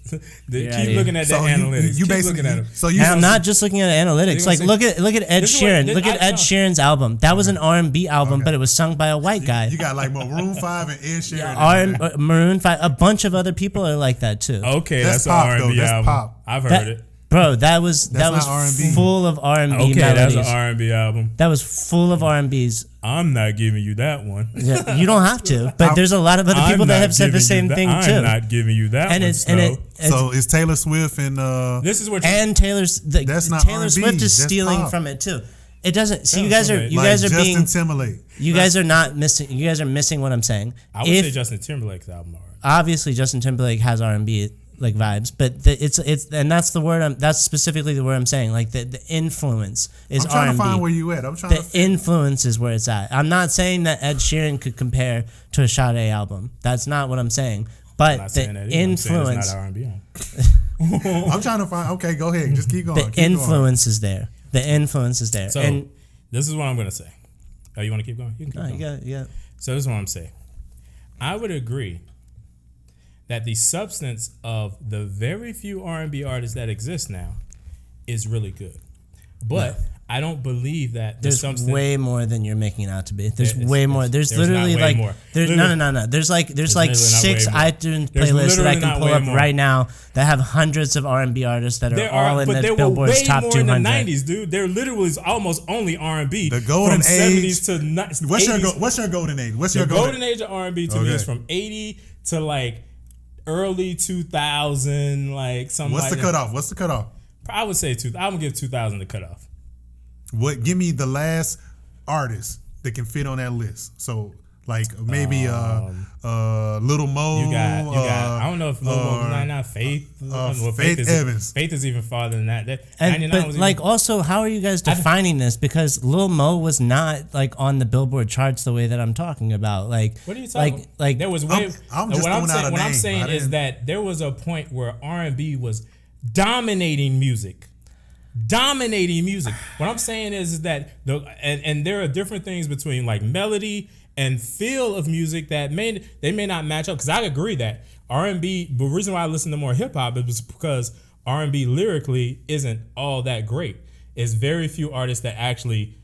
But you're saying things that are your opinion as if they're fact. Like there's a ton of R&B that has great content. But the most streamed music is rap right now. Tons of R&B. The most streamed 80%, according to the Nielsen numbers, 80% is rap. And that's my point. That's what I'm saying. No. Again, you guys, let me say it again. Okay, I'm listening. We're about to step into the golden age. But then it can't be better than the 90s or the 80s. There's no way. That don't matter. I don't care if about. Nigga, I'm telling you I'm telling you my prediction. Niggas, I'm not saying a lot of niggas almost won the championship. So you saying a lot of niggas almost won a Super Bowl. Going in. Almost won a Super Bowl, but them niggas didn't win it. I'm trying to listen. No, that's a whack comparison. What are you talking about? It's not whack. That's a whack comparison. That's a super R&B and hip hop aren't battling. I'm not talking about the Patriots versus Falcons. Patriots versus everybody. Yeah, you're done. It's about to be popping. This shit ain't popping yet. I'm saying that I there was a point where R&B dominated. I think look. You can say you can say that point with whatever tone you want. I'm just saying you're asking for like my reasons behind it. Yeah, he's qualified. And I have several times. And I'm able to. I could come back and say why I think it's bullshit. I haven't heard you say why once. I just heard you put on funny voices. Qualify your statement first. Yeah. Do we have where are your numbers? What are the exact numbers? Tell me the exact numbers. He said from 2015 until which numbers do you want? Like that's what I'm saying. What are those numbers? What I mean, I've qualified everything. Every time you've asked me to qualify you said something. there are numbers that exist. I don't know what the fuck those numbers are. I don't know. What no, now you're fragmenting the many things I said. No, but what I'm giving at, I don't have to give you numbers about what you've just gave me opinion about. Okay. I didn't give an opinion. I was talking about, and I think you were too busy with the funny voices not listening, and then maybe you could have caught it. It's getting real in this motherfucker. I caught that you said Ed Sheeran was an R&B album. That shit ain't an R&B album. That's not what I said. I caught that you said. In my opinion, that's not what I said. In my opinion, that you said it's getting to the point of 89 becoming a golden until era. 1995, 89 to 95. That was That's my golden. I think the R&B was more melodic. I think it was about love. Only thing is, I think it was missing. We didn't have a lot of numbers. The numbers were not available to us because we didn't have the internet. They're there. The Nielsen numbers are always been there. The Nielsen numbers have been there since like decades and decades. My thing is I believe you've heard. I believe R&B. But I'm not going hard though. I'm just giving my little opinion. No, I'm giving my spill too. But I'm not killing nobody's dream. I think that if you talk to an R&B fan, they're going to reference that time period as their favorite. Most people are. Yeah. Because that's when you're going to get. That's when you're going to get a lot of talent.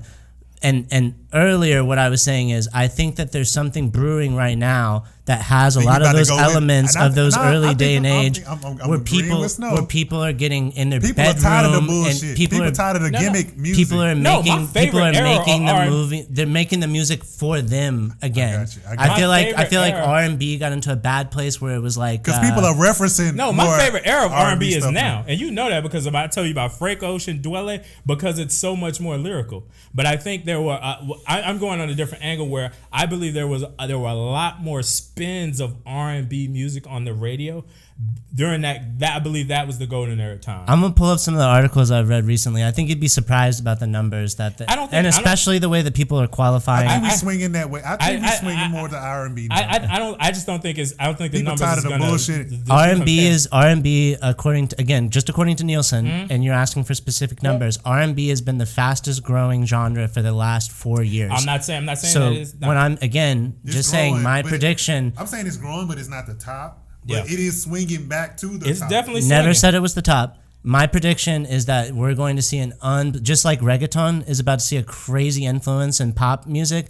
I think we're about to see a crazy influence of this melodic R&B stuff across all genres, not just hip hop. I want some more Shabba Ranks. Girl, do you love me? How? Like Tony Braxton, when she did that remix of How Many Ways? How? That was actually R. Kelly. I didn't realize that was R. Kelly did so much good stuff. It's but terrible. for me, my favorite era is now. But I think yes, my Why? favorite. Qualify that. I agree with what he said about the content. The content now is way better. Like the skill level. The content of R&B artists for so long was boxed in. Like Tory Lanez or some shit. Starting from Dwelle. He's talking about Frank Ocean and stuff. Actually, starting they killed Frank Ocean. Actually, starting from Neo Soul. When Neo Soul hit. That's when the shit was Soul is 97, amazing. 98. But no, what I'm saying is when Neo Soul hit is where the content started. Erykah Badu paved the way for SZA. Like Erykah Badu paved the way. I like a dude who like giving me all these metaphors. For a long time in R&B, I hadn't had that. Like not even in the 80s or the 90s. But you grew up with like I feel like correct me if I'm wrong, but I feel like you grew up with like New Jack City kind of like R&B. Like you grew up with that. We grew up in the Macy and Gray that was type the content of that music was boxed into like bedroom sex music. Like it was all like Jodeci or I think the content is better now. No, yeah, I 100% agree. The content of R&B is better now. I think as an R&B artist. You had a better chance in 80s or 90s because there was so many. First of all, in the 80s, hip hop really didn't fucking exist anyway, and so I think you had the availability of. I'm just saying it wasn't on the level of R&B in the 80s. Nah, hip hop wasn't. And then hip hop kind of started to take over in the 90s, but R&B was still kind of ruling on the radio waves. You couldn't fuck with R&B. Yeah, like so, the R&B artists was making some money then. Shit, yeah. That's all I'm getting at. But even in the 80s, R&B wasn't in the top 3 genres. Oh yeah, I it was not. What? country for forever was the number one genre. Country from like the 50s to like pretty much like 2010. Like Johnny Cash. Yeah. Country was the number one, then rock, and then I forget what they called it, but it was basically R&B soul for white people, but they wouldn't call it R&B. Sarah McLachlan. Some singer-songwriter or something like that. But bluegrass. What? All right, back so, with the shits. But content-wise, I would completely by far to me, R&B right now is way better content-wise. I say fuck what you talking about. I'm going back to 89 through 95. You can't fuck with Jodeci, Drew Hill. You can't fuck with goddamn Monica. But they were saying average shit. No, boy, are you yes, serious? They were. Snow backed me up on this. Them shits was our average. In a broad sense of the word, content that's way better now. Like there was definitely like lyrically deep R&B back in the day. For sure there was, going way back since R&B first created. Maybe you do what's going on. But R&B is like, especially in the 80s and 90s, is iconic. It's pretty contained to the bedroom. No, it was basically a trillion love songs. Not because of I don't think that's the fault of the artist though, but like the record labels, like in the 80s and 90s, if you were trying to be an R&B artist, the record label was telling you had to sing about a certain kind of thing. Exactly. If you were a guy artist, you had to be a big player who was running around freaking all the ladies. If you were a girl, you had to be talking about how much you wanted that Man, you can even talk about like Sammy or Neo. Those people weren't always talking about bedroom songs. You can go like braid my hair.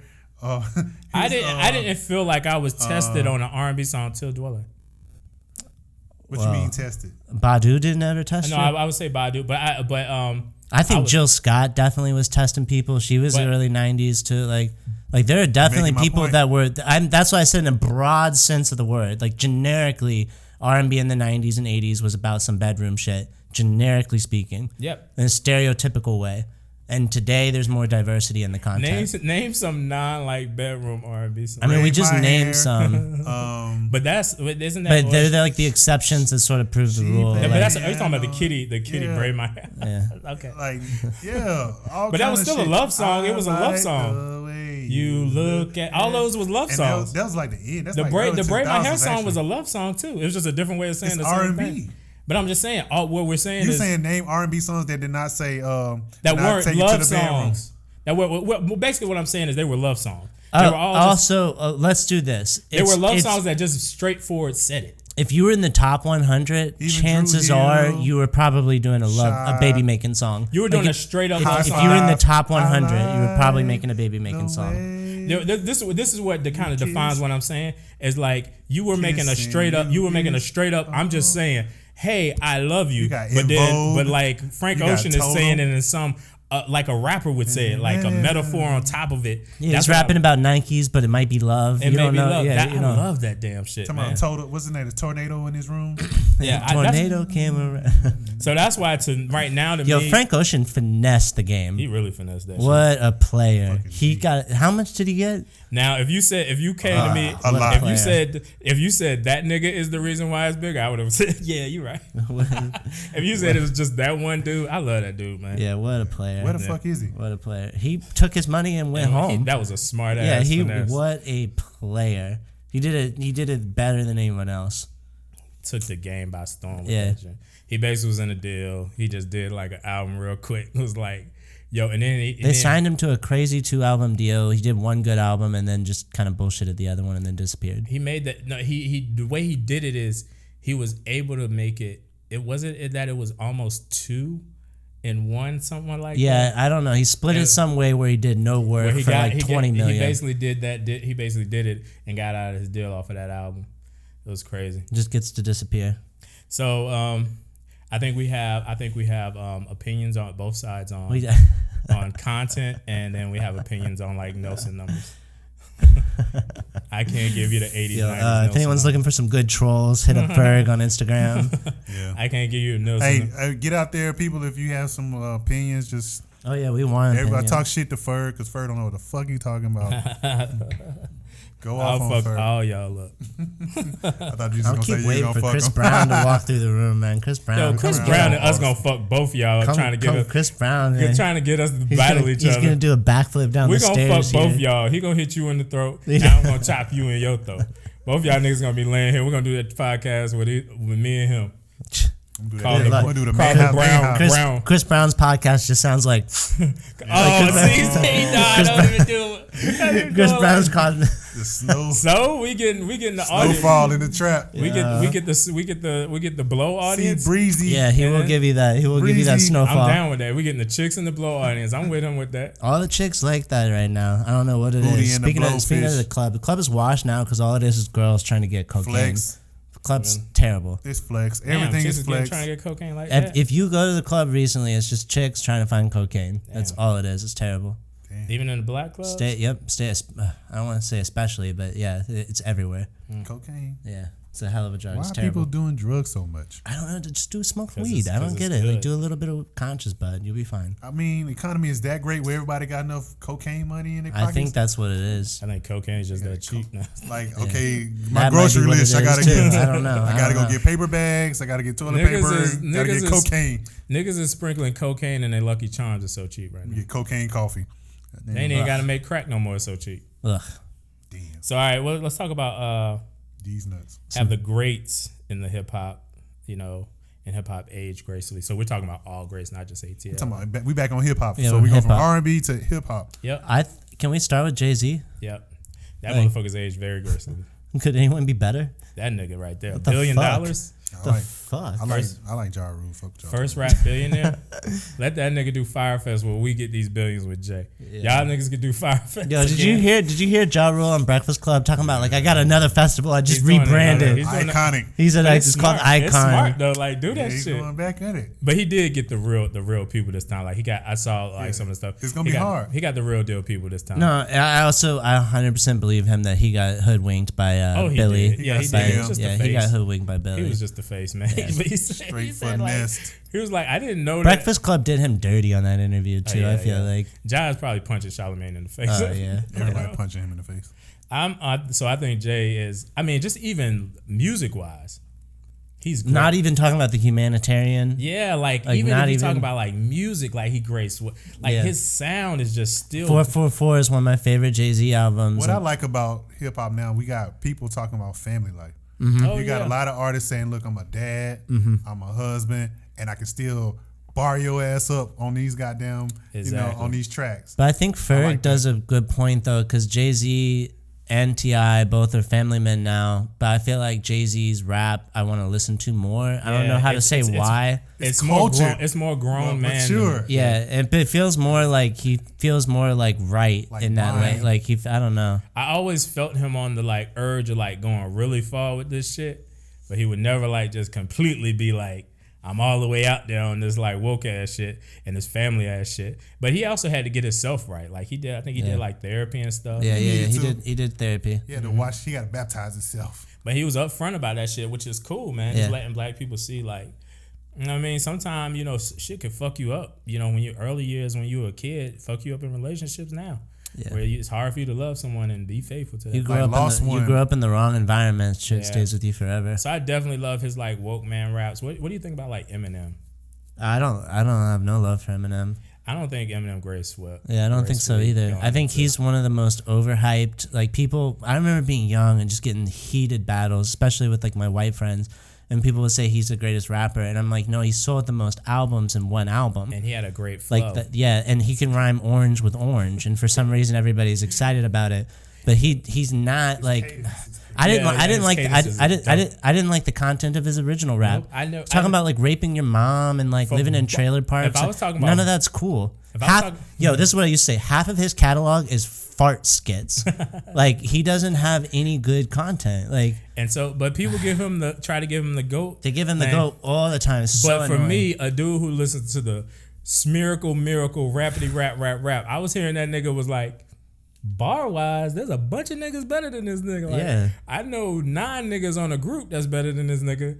I thought everybody in Slaughterhouse was better than him, and I would say the same thing. everybody in Slaughterhouse was better than Eminem. Lyrically, if we're talking about bars, content, and we've been talking about content, I just thought there was a lot of niggas that was better. No, half his catalog was fire. Did you like Eminem, Katie?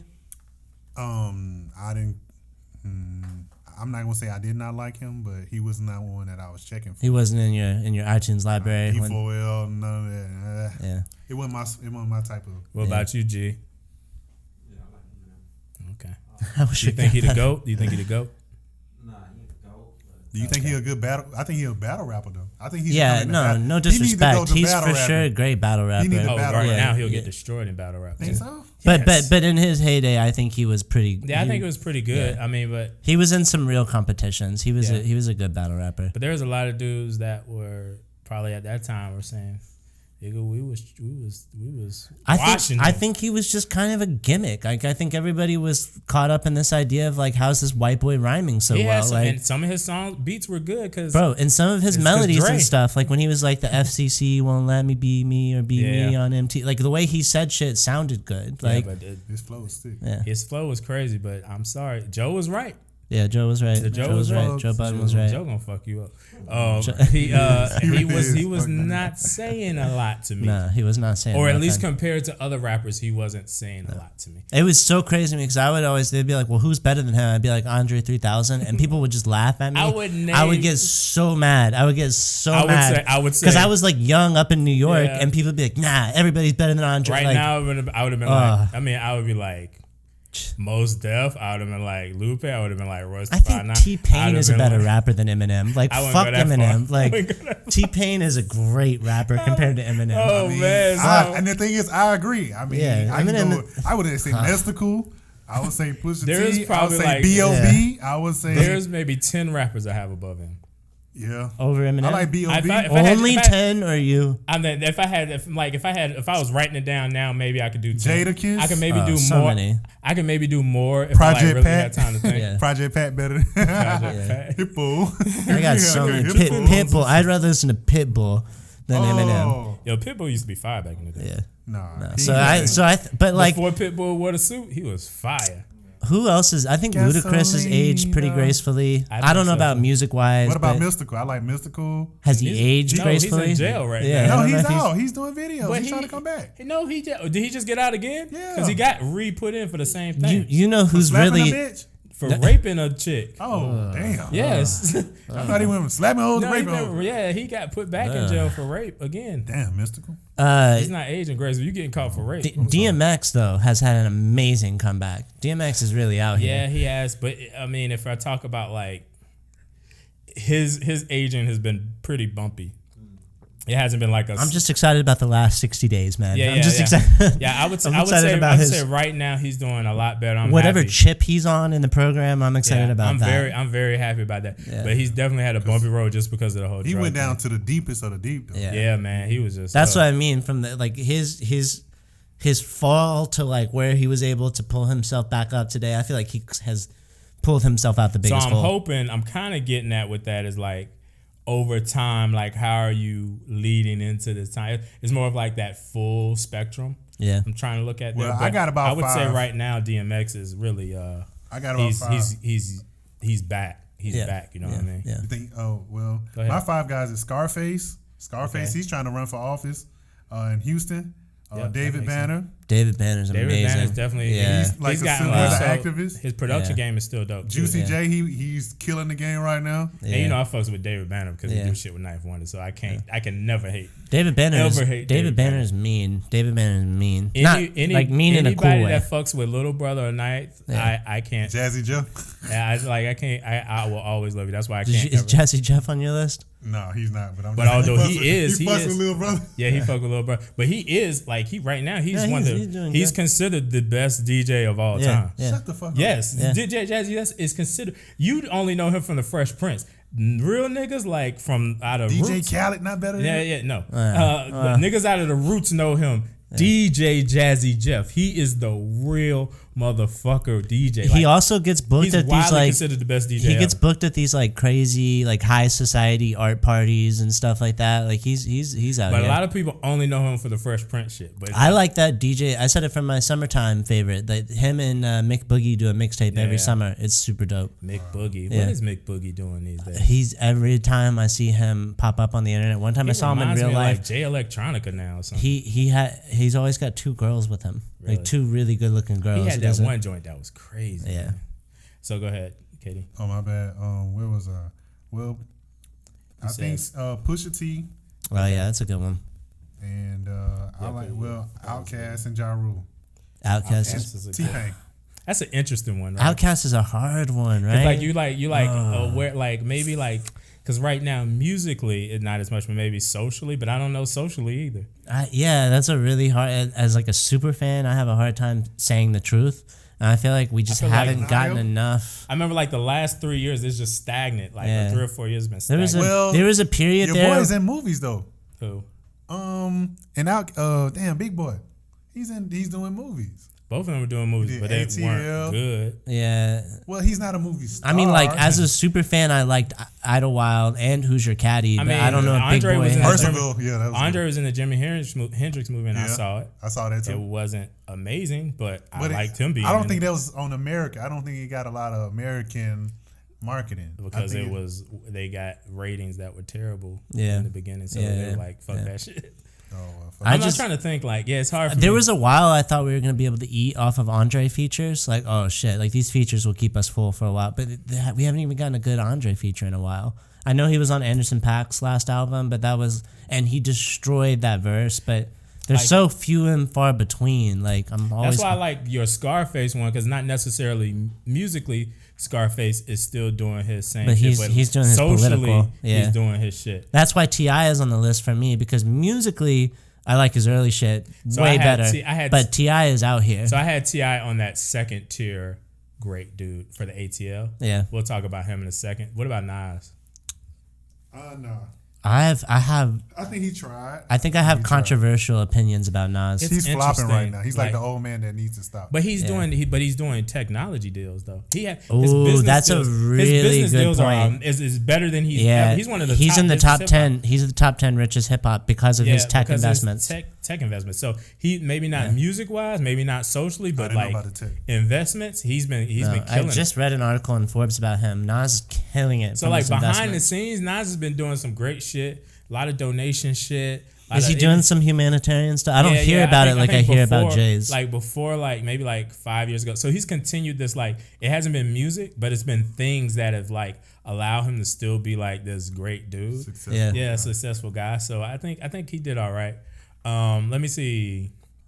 Who else? Nas is just so funny, man. He's always got that like smoking a blunt voice.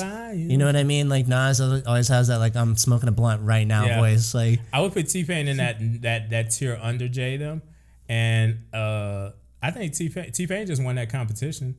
That mask shit where you wear he was on the TV show. T-Pain is trying to get back in, that but shit ain't made nobody him let feel him get good. back in. That shit make him, man. T-Pain is a good artist. Like, I feel bad for T-Pain. Why don't people fuck I don't. with him? That's what I was just about to say. He's so good, especially for today's music. That nigga he should be making all of today's hits. He did something with Ella. He's good on every level. Like he's good. He could be a good producer. He could be a good writer. He could be a good. But he's blackballed. I'm trying to figure out why he's blackballed.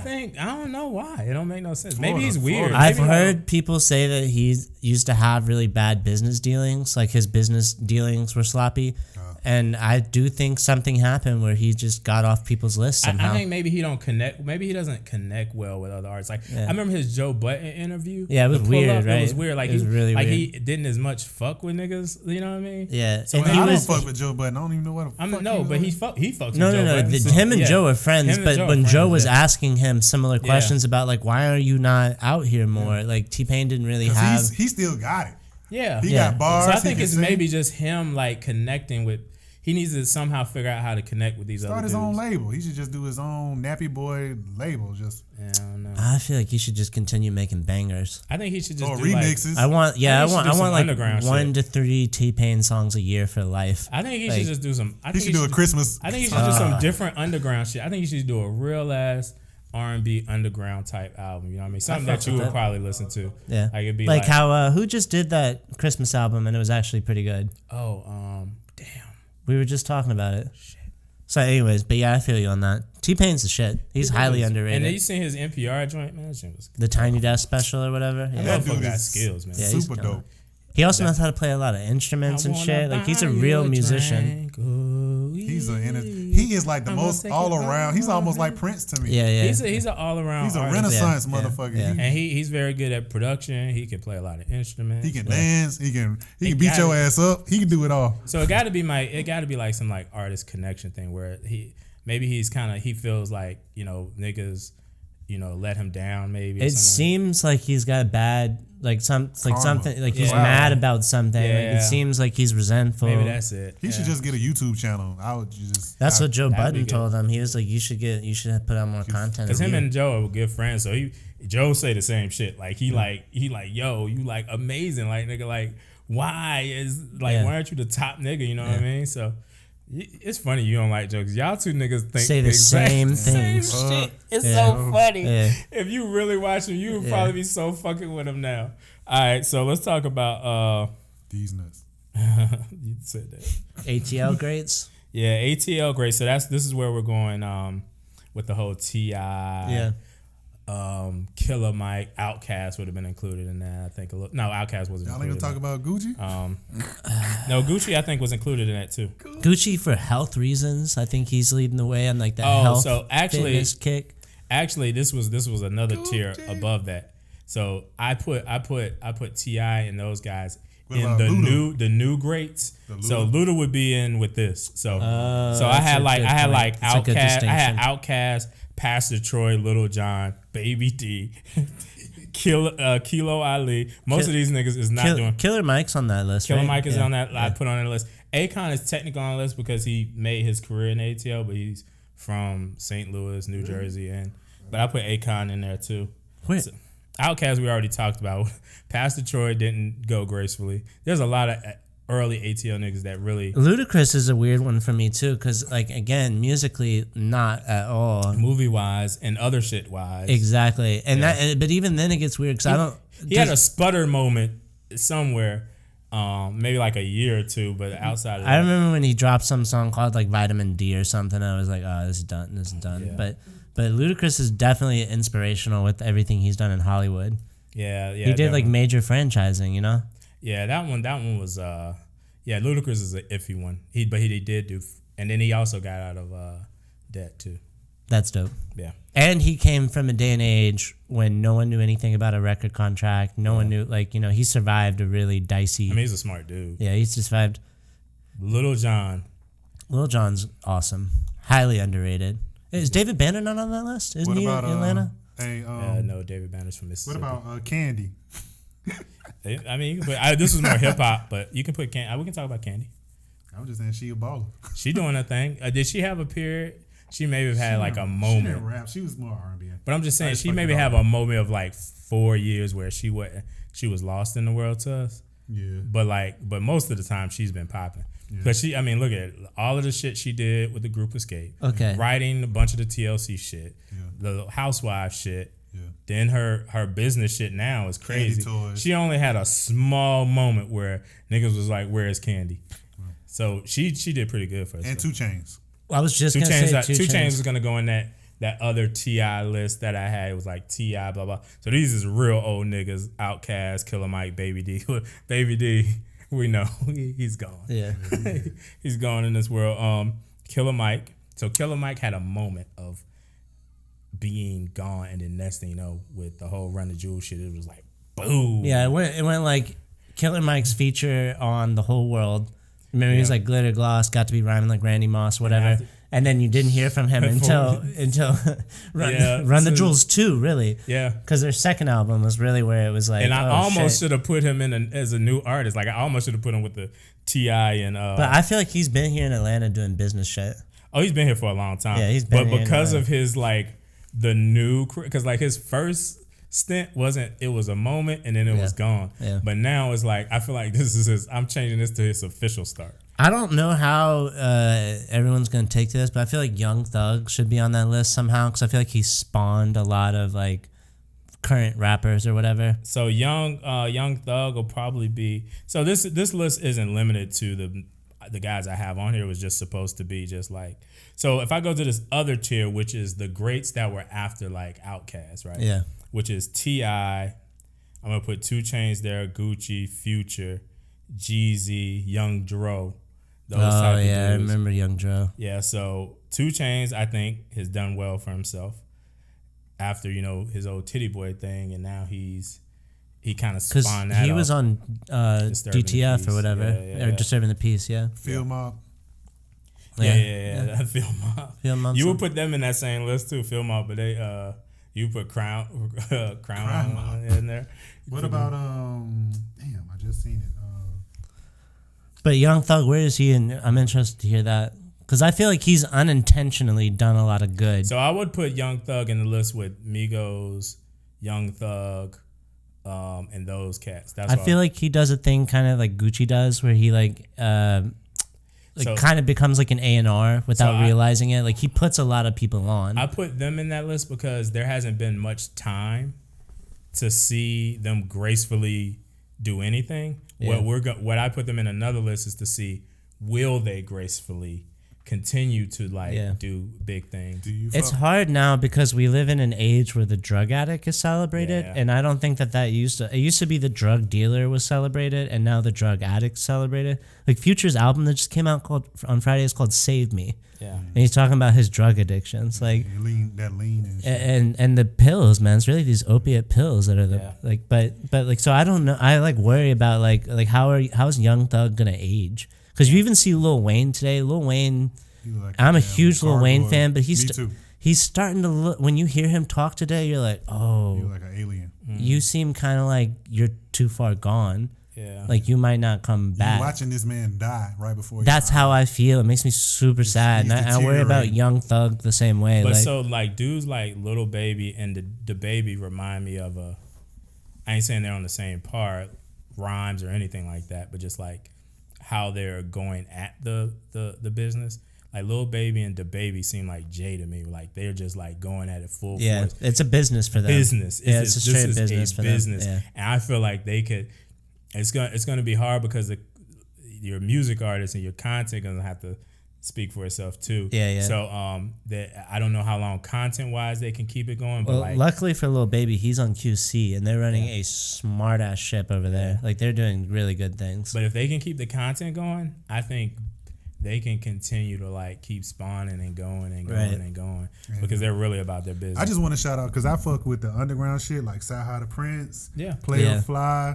And a bunch of other people that people don't even. But Player Fly, you talking about Player Fly from Memphis? I thought he was from the A. No, Player Fly. I just did a thing with James on Player Fly. Player Fly is unless there's 2 Player Flies, but Player Fly is a dope, very very underappreciated Memphis rapper. Yeah, I thought he was from the A. I think he did a lot of business in the A, and I think he worked with a lot of Atlanta rappers because Memphis and Atlanta have a good relationship. I think pretty historically. I think too. Sci-Hi. He just fucked me is up. Sci-Hi originally from Sci-Hi the Prince? You said he's from Stone Mountain. Yeah. I'm talking about Sci-Hi. I'm talking about the other Sci-Hi.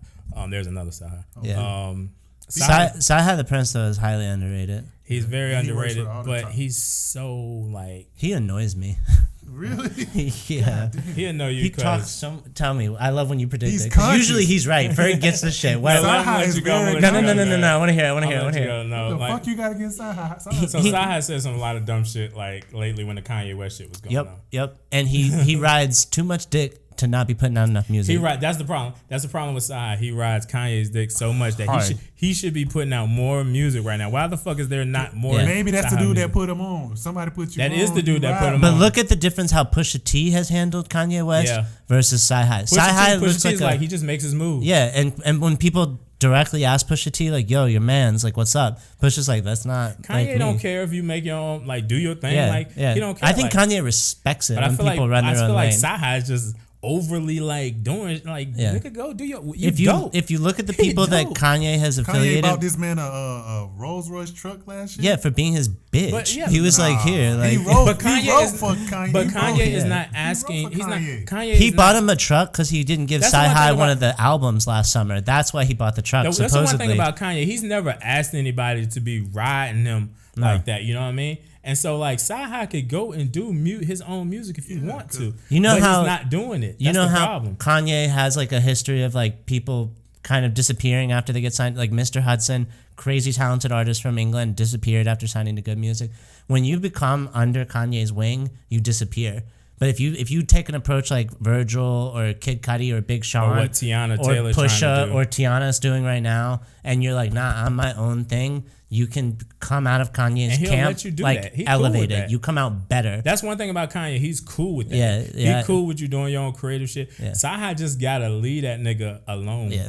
Quit writing. Because he's a so dope hard. rapper. He's so talented, and he's also a talented musician. What the fuck y'all saying? Have you listened to this motherfucker? We're getting in our gossip bag. I'm talking about bars, but as far as artist content and making songs, amazing artist, and he real too. Yeah, it's immaculate. Yeah. But he did say he was doing some dumb shit protecting of Kanye that you probably wouldn't fuck with either. Yeah. But then now I don't give a fuck. But now he's not doing music. I just need to hear more from him to be having him talk so much shit. To do some music because that's what I want to hear. That's what we all want to hear. Yeah. Sci-Hi. He's highly underrated as an artist though. He worked with everybody. He's done shit with everybody.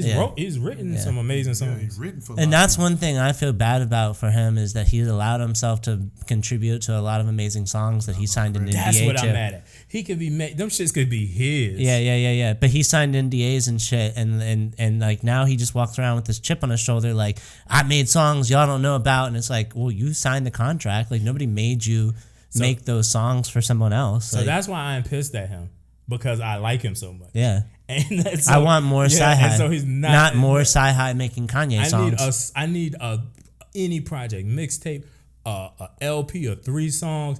I need that from him right now. Yeah, that's what I need. Oh, okay. Yeah, so put some respect on his. I think possibly some of the best stuff Kanye has ever done has been because of Sci-Hi. Definitely. Like that nigga got a sound. Bars. Who else did you put? Yeah, that nigga. I got Camouflage. That's real underground. Oh, we forgot about. Well, this was the Flawage. We got that from what's the Miracle. Ray Lewis is from the A. I don't know. Just tell people who from the A who kind of like doing well. Okay, you can go ahead. Like even if it's not a music artist. Usher. Yeah, Usher. Yeah. Dude, I don't think people put enough respect. I know he gets a lot of respect, but when you think about Usher, how long he's been around, that's nuts. And that single he did with what's her name was dope to me. Talking about No Limit.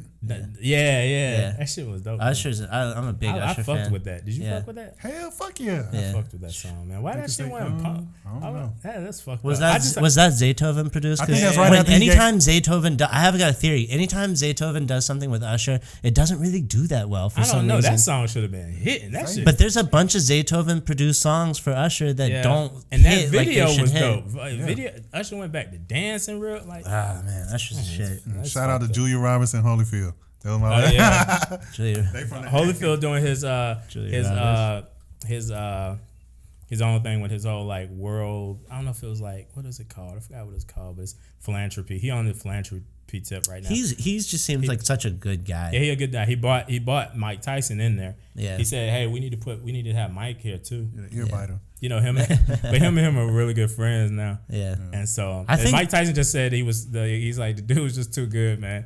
He's my boy now, but he was so fucking good. I got so aggravated. Yeah. Tyson a cool ass dude too. He became talk about somebody that's aged gracefully. Mike Tyson has aged. He's winning. Amazingly. Fucking winning. That fucking show he had that shit. Yeah, it's great. That shit was everything he's doing right now is great. Good. It's great. He's such a nice, and you can tell he's a nice guy. Yeah, like you can tell he's just a good person. Like it's just when he was on the drugs and the alcohol, it just had him a little bit. Fucking with him, and he was in the he's from the fucking Bronx. Bro, he also did acid at 12 years of age. No, he was doing some crazy shit. Like as a young he was kid. Doing nuts. That nigga was beating up adults at 15. Well, because at 15 he was like his size. Kid. Like he was an adult. But he was still 15, short. Yeah. He was just strong as fuck. But then he got with what's his name, Don King. Don King fucked him up. That made him. So he got with Customato. That was the dude that trained him, and he was a monster. He was like a really bad, tough guy. Yeah, he was a tough guy, but he loved, I mean, they had a close relationship, but he taught Mike to be a really like fierce, a soldier, a fierce boxer. Yeah, not as much as a fierce human being, a fierce boxer. So he was trying to concentrate that energy all into boxing, and Mike, as long as he was alive, was doing that. Yeah. But then when Cuss died, it was a wrap. Nobody could. Godzilla. Nobody really understood him. No, you know what I mean. So he would have had a great career. He would been considered maybe considered the all-time great. He is. I don't give a fuck. He'll fuck up anybody who fighting right now. I still got hands down. I still Chris Brown and everybody. So I love Mike will fuck them all up. Yeah, Wilder gonna give him that one-headed. Wilder gonna do that wide swing. Wilder. Have you ever seen him? How fast he punches? Yeah, I love watching Mike Tyson's clips. His punches are like lightning, and he winds up. He's known for his punch speed, but he's whopping you. He molly wop. I told you, Wilder fight like a nigga in the hood. That's why he winning. You did say that last week. He fight like a advanced nigga from the hood. That's why he winning. Mike had to go back to his hood fighting. He got triple. He got to do like how they did in Rocky 5, where niggas was fighting in the streets or some shit. I don't remember. I only saw the first Rocky street fight, and then that one Mike Tyson killing his ass. All right. So some other people that's doing good from the A. I got Ray Lewis, Sierra, Yachty. Sierra is doing real good. Yeah, but people love to clown Russell though. Yo, that nigga's looking good right now though. The women ain't clowning him no more. That nigga looking like the best man. He getting some good pussy. Good pussy. He also is like the epitome, I think, of what women today want to see in their man. And like this nigga, he's literally the embodiment of like what traditionally my friends call the sucker. And women want that now. But no, when he started, they want that like dance with me on my Instagram. But no, like they want all that. No, shit. when he started coming out talking and said, "Hey, I don't want my woman to be worried about what Future blah blah blah going." The nigga sound like a leader ass nigga. That's true. He's handled the Future beef so well. So like to me, he's like the best baby daddy. Him and Papoose are going at it for best. Oh, Papoose is leading the way. He's leading the way. Guy. You can't beat a nigga from waiting for his chick in jail. There's no way he can beat that. Only way he can beat that is take a bullet for Sierra, maybe. Papoose, I feel like, is the only man alive that could be like caught holding the purse for his girl while she's changing or something and not look like a he still looks tough. Like, he still looks tough holding his woman's purse. With the purse. Yeah, like bop. Like shut the fuck up, bop. Yeah, you can. I'm just saying that no nigga can ever beat this nigga in the Best Husband Award because he has been with this woman through the everything. Still today, man. Like poor Remy, she's going through stuff right now. And think about Remy as like Remy. She just had a baby. Yeah, she just had, and they had a struggle getting. Rem probably does want to dominate all the time. That's what I'm saying, and he probably was like, to be him, like that nigga gotta be a real ass dude. Yeah, he's gotta have some. I fucks with Papoose. I love you, girl. I fucks with Papoose. That's nigga. That nigga's the man. Wait, this is a good list that you got, Katie. Who what else? What about on this? Michael Vick? He doing good. He's doing better. He's doing a lot better. And he was also a part of that team, but that league got destroyed. But he was a coach on one of the football team that was here, right? G, he was one of the coaches. Yeah. Yeah, he didn't like. Oh, he got his chance. I thought he was on a talk show with some other like. He was on a reality show, I think, at one point. I know he's made a lot of strides. I'm happy for him. I mean, after he got out of jail, he continued to make his moves. Like he's on television. Like I think he does like sports broadcasting too. Yeah. So it hasn't been like crazy. Like he ain't like all of a sudden like. Although he did when he came back with Philadelphia and he had that crazy season. He was almost MVP that year. Yeah, I mean, I would put Mike on that list with us. What about Cam Newton? I just got. Mike Vick is such a weird one because like what he was doing was bad, but if you ever grew up around people that were like into dogfighting culture, that's just what it did. Yeah, you don't understand. Yeah. Because like it's not thought of from the way that like people in PETA it's think like of it. racing horses. Exactly. Exactly the same as that. Yeah. It's what they did. Well, and the thing is, that's funny about it is if everybody found out Mike Vick was really into horse racing, which destroys horses every year. No one would have a problem with it. Yeah. But because it was Mike Vick's killing puppies, which is what the headlines were, like it got turned into this whole other thing. Who else you got? Who else I got? I got Cam. I don't know if I'll put Cam. CeeLo Green. I got Lil Jon. CeeLo's winning. CeeLo's winning, but I don't know what he's winning at right now. Though. But he's winning. It feels like he's winning. I don't know how to say why, but he feels like he's winning. Winner. What'd you say? What about Khaled? Nah, Khaled's not winning right now. Khaled's not winning? Niggas fucking on his album right now. Wait, and do we count Khaled as from being from Atlanta? Or are you just saying no, in he's general? just saying names. You're just okay, yeah. So now, no, people, that's a good segue though. People are shitting on Khaled. He looks like a dick for once. And people don't like the album. So a lot of people don't like the album. Well, or his comment about Tyler's. Yeah. Which was a better album. Yeah. He was, and it was like a comment not just towards Tyler's, it was like a comment on towards anyone that wasn't a blockbuster hit. Yeah, it wasn't like what you consider like this mainstream hip hop record. Like he shitted on the underground. Yeah, he which was is like, weird. I make music that you can sound, that you can hear the sound and hear the music. He's like, the music, and somebody pulls up next to you and they're playing the same song as you. And that's a problem when you've been known to be a DJ of the underground. Or the nice guy. And then also everyone knows, well, people are, you're not really doing much on the records themselves. Like you getting the people, you putting them together. Look at the credits on a DJ Khaled song. Like they're nuts. Everything's done by someone else. And there are a lot of. I'm talking about Khaled, the location. Oh, the Khaled from Georgia. the talk song. Oh, yeah. No. He's on like He's from Georgia. He's from Augusta. My bad. We got off on a tangent. Because we're so thinking about because the DJ Khaled. I just looked at the DJ Khaled. Yeah, we on the way here we were talking about it too. But no, that kid is crushing. He's like top. He's been on like top 3 on that Georgia. Billboard. Yeah, and he just put out. I forget what it's called, but he just put out a joint. It's that nigga's talented. That's your new T-Pain. That's why T-Pain ain't gonna come back. That nigga's taking over. There's a couple kids out there that might be like Black. Yeah. Oh yeah, I had Black on the list. My guy. Yeah, Black is. He's dope. Him and J.I.D. are like my favorites right now. I had those two on there, J.I.D. and Black as the new. Wait, is it? Can someone fucking tell me if it's J.I.D. or Jid? Because I've heard him say both. No, you can say both. Yeah, okay. Because I've heard him say both. I'm like, what the fuck? But yeah, I say J.I.D. Damn, I just fucked it all up. I mean, we was going. That was good about Khaled. No, but I'm talking about Khaled. Yeah, that song. I think it's Khalid. I think it's Khalid. That's why I think it is Khalid. Yeah. That's why I was like, damn, he said all that. Yeah, he not doing no work. Nah, that ain't his style. Khalid is the shit. Damn. He's a like I said, he's your new T-Pain. That's why nobody don't care about T-Pain. Daniel Caesar, I think. No, he's not from Atlanta. But Daniel Caesar's also in that same Khalid Black category. I love that music. What do y'all think of Lil Yachty is gonna go?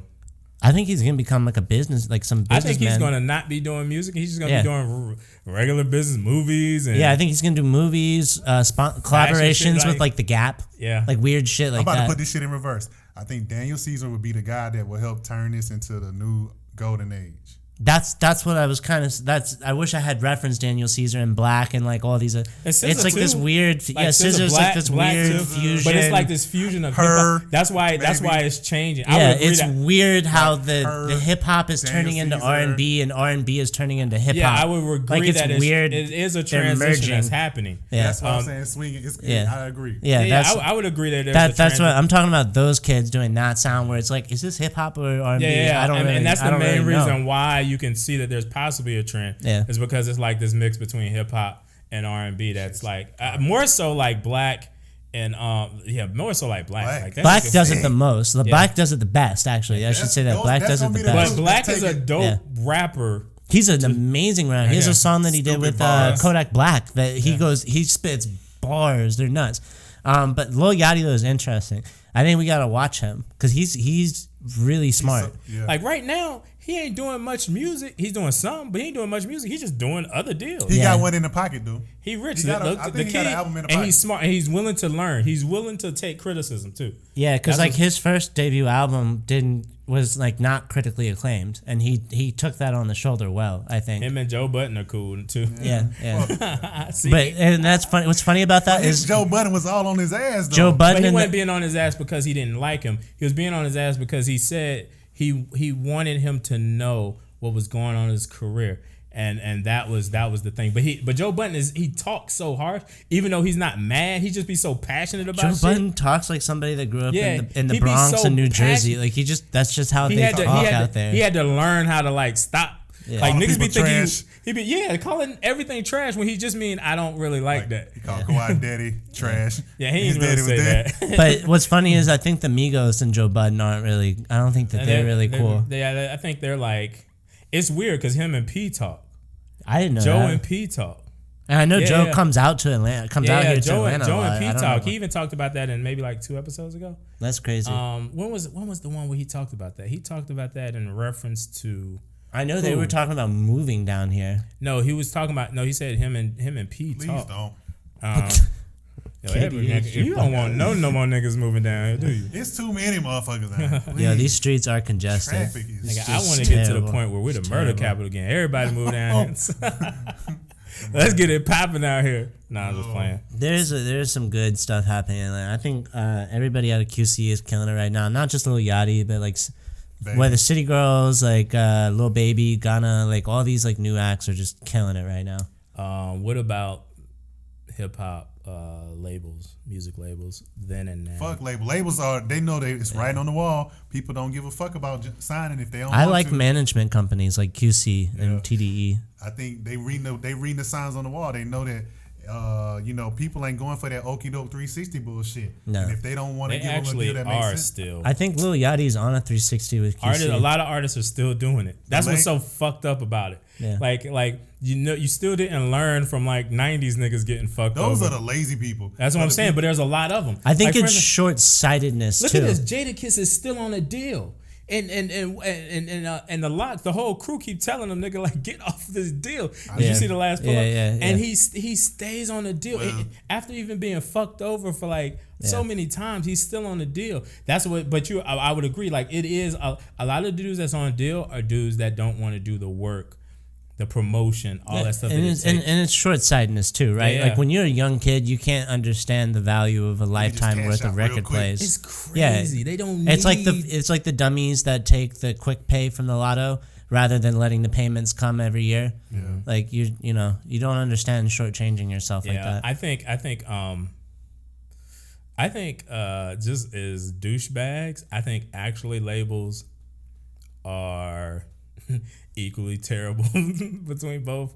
But I think now, because so many young kids in the game, they like screwing over a lot of dudes. Like before, obviously you was gonna be older in the game before you actually got to the label. Yeah. Now you're like so young, they like fucking you. Why aren't more people looking at Chance the Rapper or like even 2 Chainz I mean there's a lot of people out there that did that like DIY, like did it yourself, I think so many of the kids are like not in the same like Chance. I mean, you had a YouTube channel. Chance had a good family. Like he had a good family that gave him a lot of knowledge. Very good point. And so like some of these your dudes background determines a lot of what. A lot of it, right? So some of these dudes just trying to think they trying to get out of the hood. It's the same way Jay-Z references his mom as being like a really grounding force you for need him. like a grounding parents. Like some of these kids are just trying to get out of the hood. And he's like, yo, you give me 20,000, like I feel like that changed my life when it really don't. And a lot of these kids don't want to be around their parents. So that's why I think the money, like back in the day, I felt like it was harder to really, really get on. I think the money wasn't as funny as it is now. Would you sign? No, I wouldn't sign. To no one for nothing? No, I would never sign. Not now. I would have signed in the 90s, but not now. I would never. I would do a Frank Ocean deal real quick. I would not even remotely think about signing. There is literally. You wouldn't try to finesse somehow? So many, there's so many avenues now, right? There's so many. Think about Lil Wayne. Lil Wayne got stuck in his dumb ass. Think about this Carter 5 shit. Yeah. Now his Carter 5 shit is whack to me now because the content is. Well, 10 years clearly took shit from 10 years ago. I would never want nobody else to give me.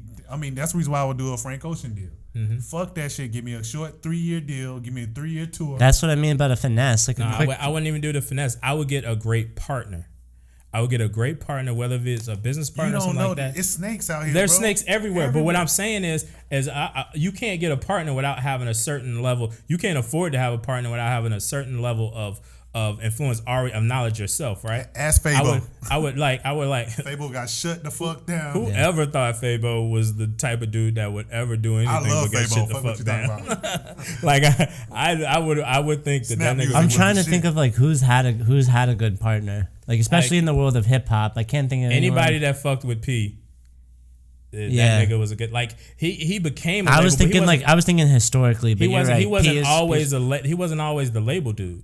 And who was also a great partner? Coach K for Lil Yachty. Yeah. Lil Yachty wasn't Yeah. signed. He just had Coach K, Yeah. and Coach K got all the deals, and he said, "Yo, you should sign with QC." Also, everybody thought Lil Yachty was weird, and Coach K was like, "Nah, I see. If you I can, see what that's you're-" the thing. If you can somehow find a Coach K, Yeah. you will. It's only one Coach K. Yeah, but there's a lot. There's other. Who Coach is K. it? It's Punch at Top Dog. Yeah, Punch at Top. Punch is that guy. Same guy like that. And like Yeah. these Jay niggas was from. Mustard. A lot of these niggas Yeah. was from the hoods. Like, you know what I mean? Like they just. But you got to know somebody that you really fuck with. Like it has to be somebody you really. But fuck when you with. an eyeball like Lil Yachty, chances of or running across somebody like that is like 1 in a million. It's bro. He super did. slim. Yeah, He did. I mean, But like, luckily for him, he did. But it is you reckon. I mean, it's a Yeah. rare. But there's a lot of Like the stars aligned on that. Yeah. But there's a lot of niggas in the that really have a lot of loyalty. They may not be doing legal things at the time when you find that nigga, but that nigga will be the nigga that could get you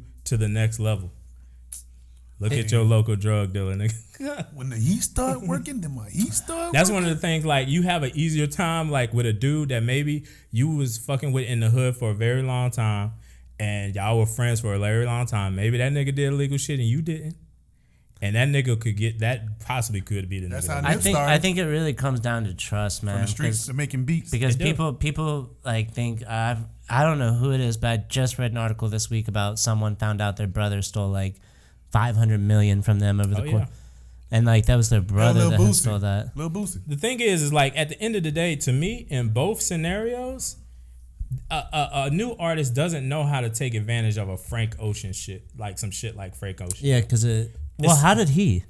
One thing Frank Ocean, like, one thing he had, once they started popping, Pharrell started talking to these niggas at Future. They had like some really seasoned niggas already talking to him. A lot of niggas ain't getting that shit. I think you got to take the risk, because I think in any scenario there's a possibility you coming up with nothing. Yeah. Either with the label or doing it on your own. So I just fuck with doing it on my own and getting there. That's what 2 Chainz did. He did a lot of. I think 2 Chainz. Even if it takes doing it by 2 Chainz myself. started out with DTP. Yeah. but he got off. Before that, he had to yeah. pay $150,000 to get off of DP because they weren't giving him any priority. So he paid $150K supposedly. I forget who. Somebody helped him negotiate that with Ludacris. Yeah. Because he had like a bad. Shaka. He had like a bad falling with Ludacris at first. Yeah. And then he was able to get off, and he sold albums out of his trunk. For like he would drive to college campuses and sell albums out of his trunk for forever. But a lot of these artists that feel like they can do it are just saying, instead of even finding a partner, I'm doing it all by myself. That's why I said 2 Chainz did his distribution himself. He did like everything. Master P He did it all template. himself. Yeah, if he you took a Master P route. if you popping like some of these dudes can start popping on social media, you got 1 million friends. I'll tell you That's right how now, the Baby you did it. you can. That's what I'm Baby talking. Jesus. That's the guy that I'm talking about. Like, starting out, just doing it by himself. Get them bags by yourself. Yeah. And then to the point where you really know the money. That's why so many ATL niggas is so good at the hip hop business shit. We It's been 'cause out the trunk. They been out the trunk. Them yeah, niggas yeah. been doing it by themselves out the trunk. They know how the money go. They know when the money funny. It's that Jay-Z came in the game 100,000 strong. That's like, why there's so many like motherfuckers like a Coach K in the ATL or a P in the ATL, because like these niggas just really, really did it. I will say it's an unfortunate thing. You get a lot of imposters out there, Oh, yeah, and there's man. a lot of wannabe Coach K's. Like who will Kodak may have pimp, one. Yeah, exactly. Who will pimp an artist and take all their money and broker bad deals. I think 6ix9ine's manager, that's the reason that whole house of cards fell apart, because 6ix9ine realized his manager was charging like $350,000 per show and then collecting it and telling 6ix9ine that they were getting $50 a show. Yeah. So they were That's what I'm saying. they were Like, getting like all the money. hey, fuck everybody. Just take the risk and do it yourself. Just go do all the research And you have can. your mans, even if your mans is kind of dumb, have your Yeah. mans you trust. Trust Yeah. is the biggest thing. Teach him how to be smart. Like, Exactly. That's pay what, for him to go to if business you think school, about LeBron, something if you like think that. about what LeBron James is doing, Those are all his these friends. niggas are his friends. Yeah. And he sent them to college. Yeah, and he that's helped what- them be smart. Exactly. He took the people he could Yeah. trust and he made them smart. Yeah. That's what you do. The person you absolutely can trust. Fuck all these motherfuckers Because you don't know. going to some rich lawyer or somebody, like it's Fuck their that, job man. to screw you These over. niggas, this is their job. A rich accountant, that's their job to It's weasel the job pennies for away. the record labels to screw you Yeah. over. Most of the dudes that really fuck with you are gonna be appreciative of doing shit for you and probably would do anything for you.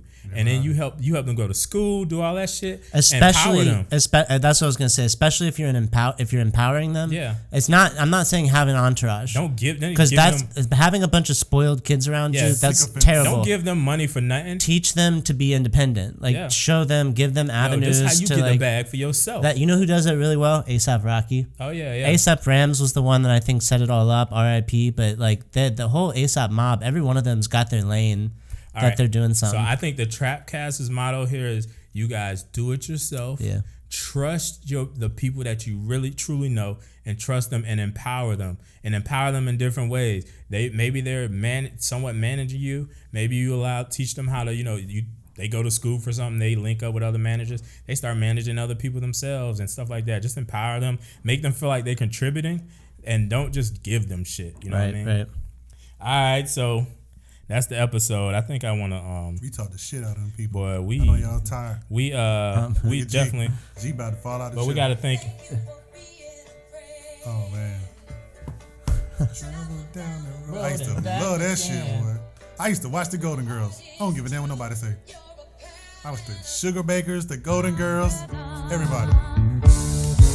And if you threw a party, invited everyone you knew. We love you, Connects. And the Trapkast. You would see the biggest gift would be for me, and the part attached would say, "Thank you for being a friend." I'm trying to imagine Ferg at home, like just jamming out to this. I've posted that shit on Facebook one time.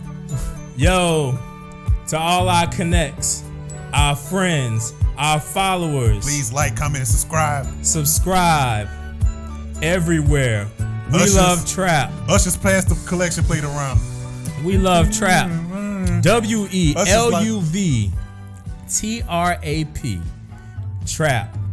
Like I said, to our Connects, our AKA followers and friends, we love y'all. Ooh, yeah.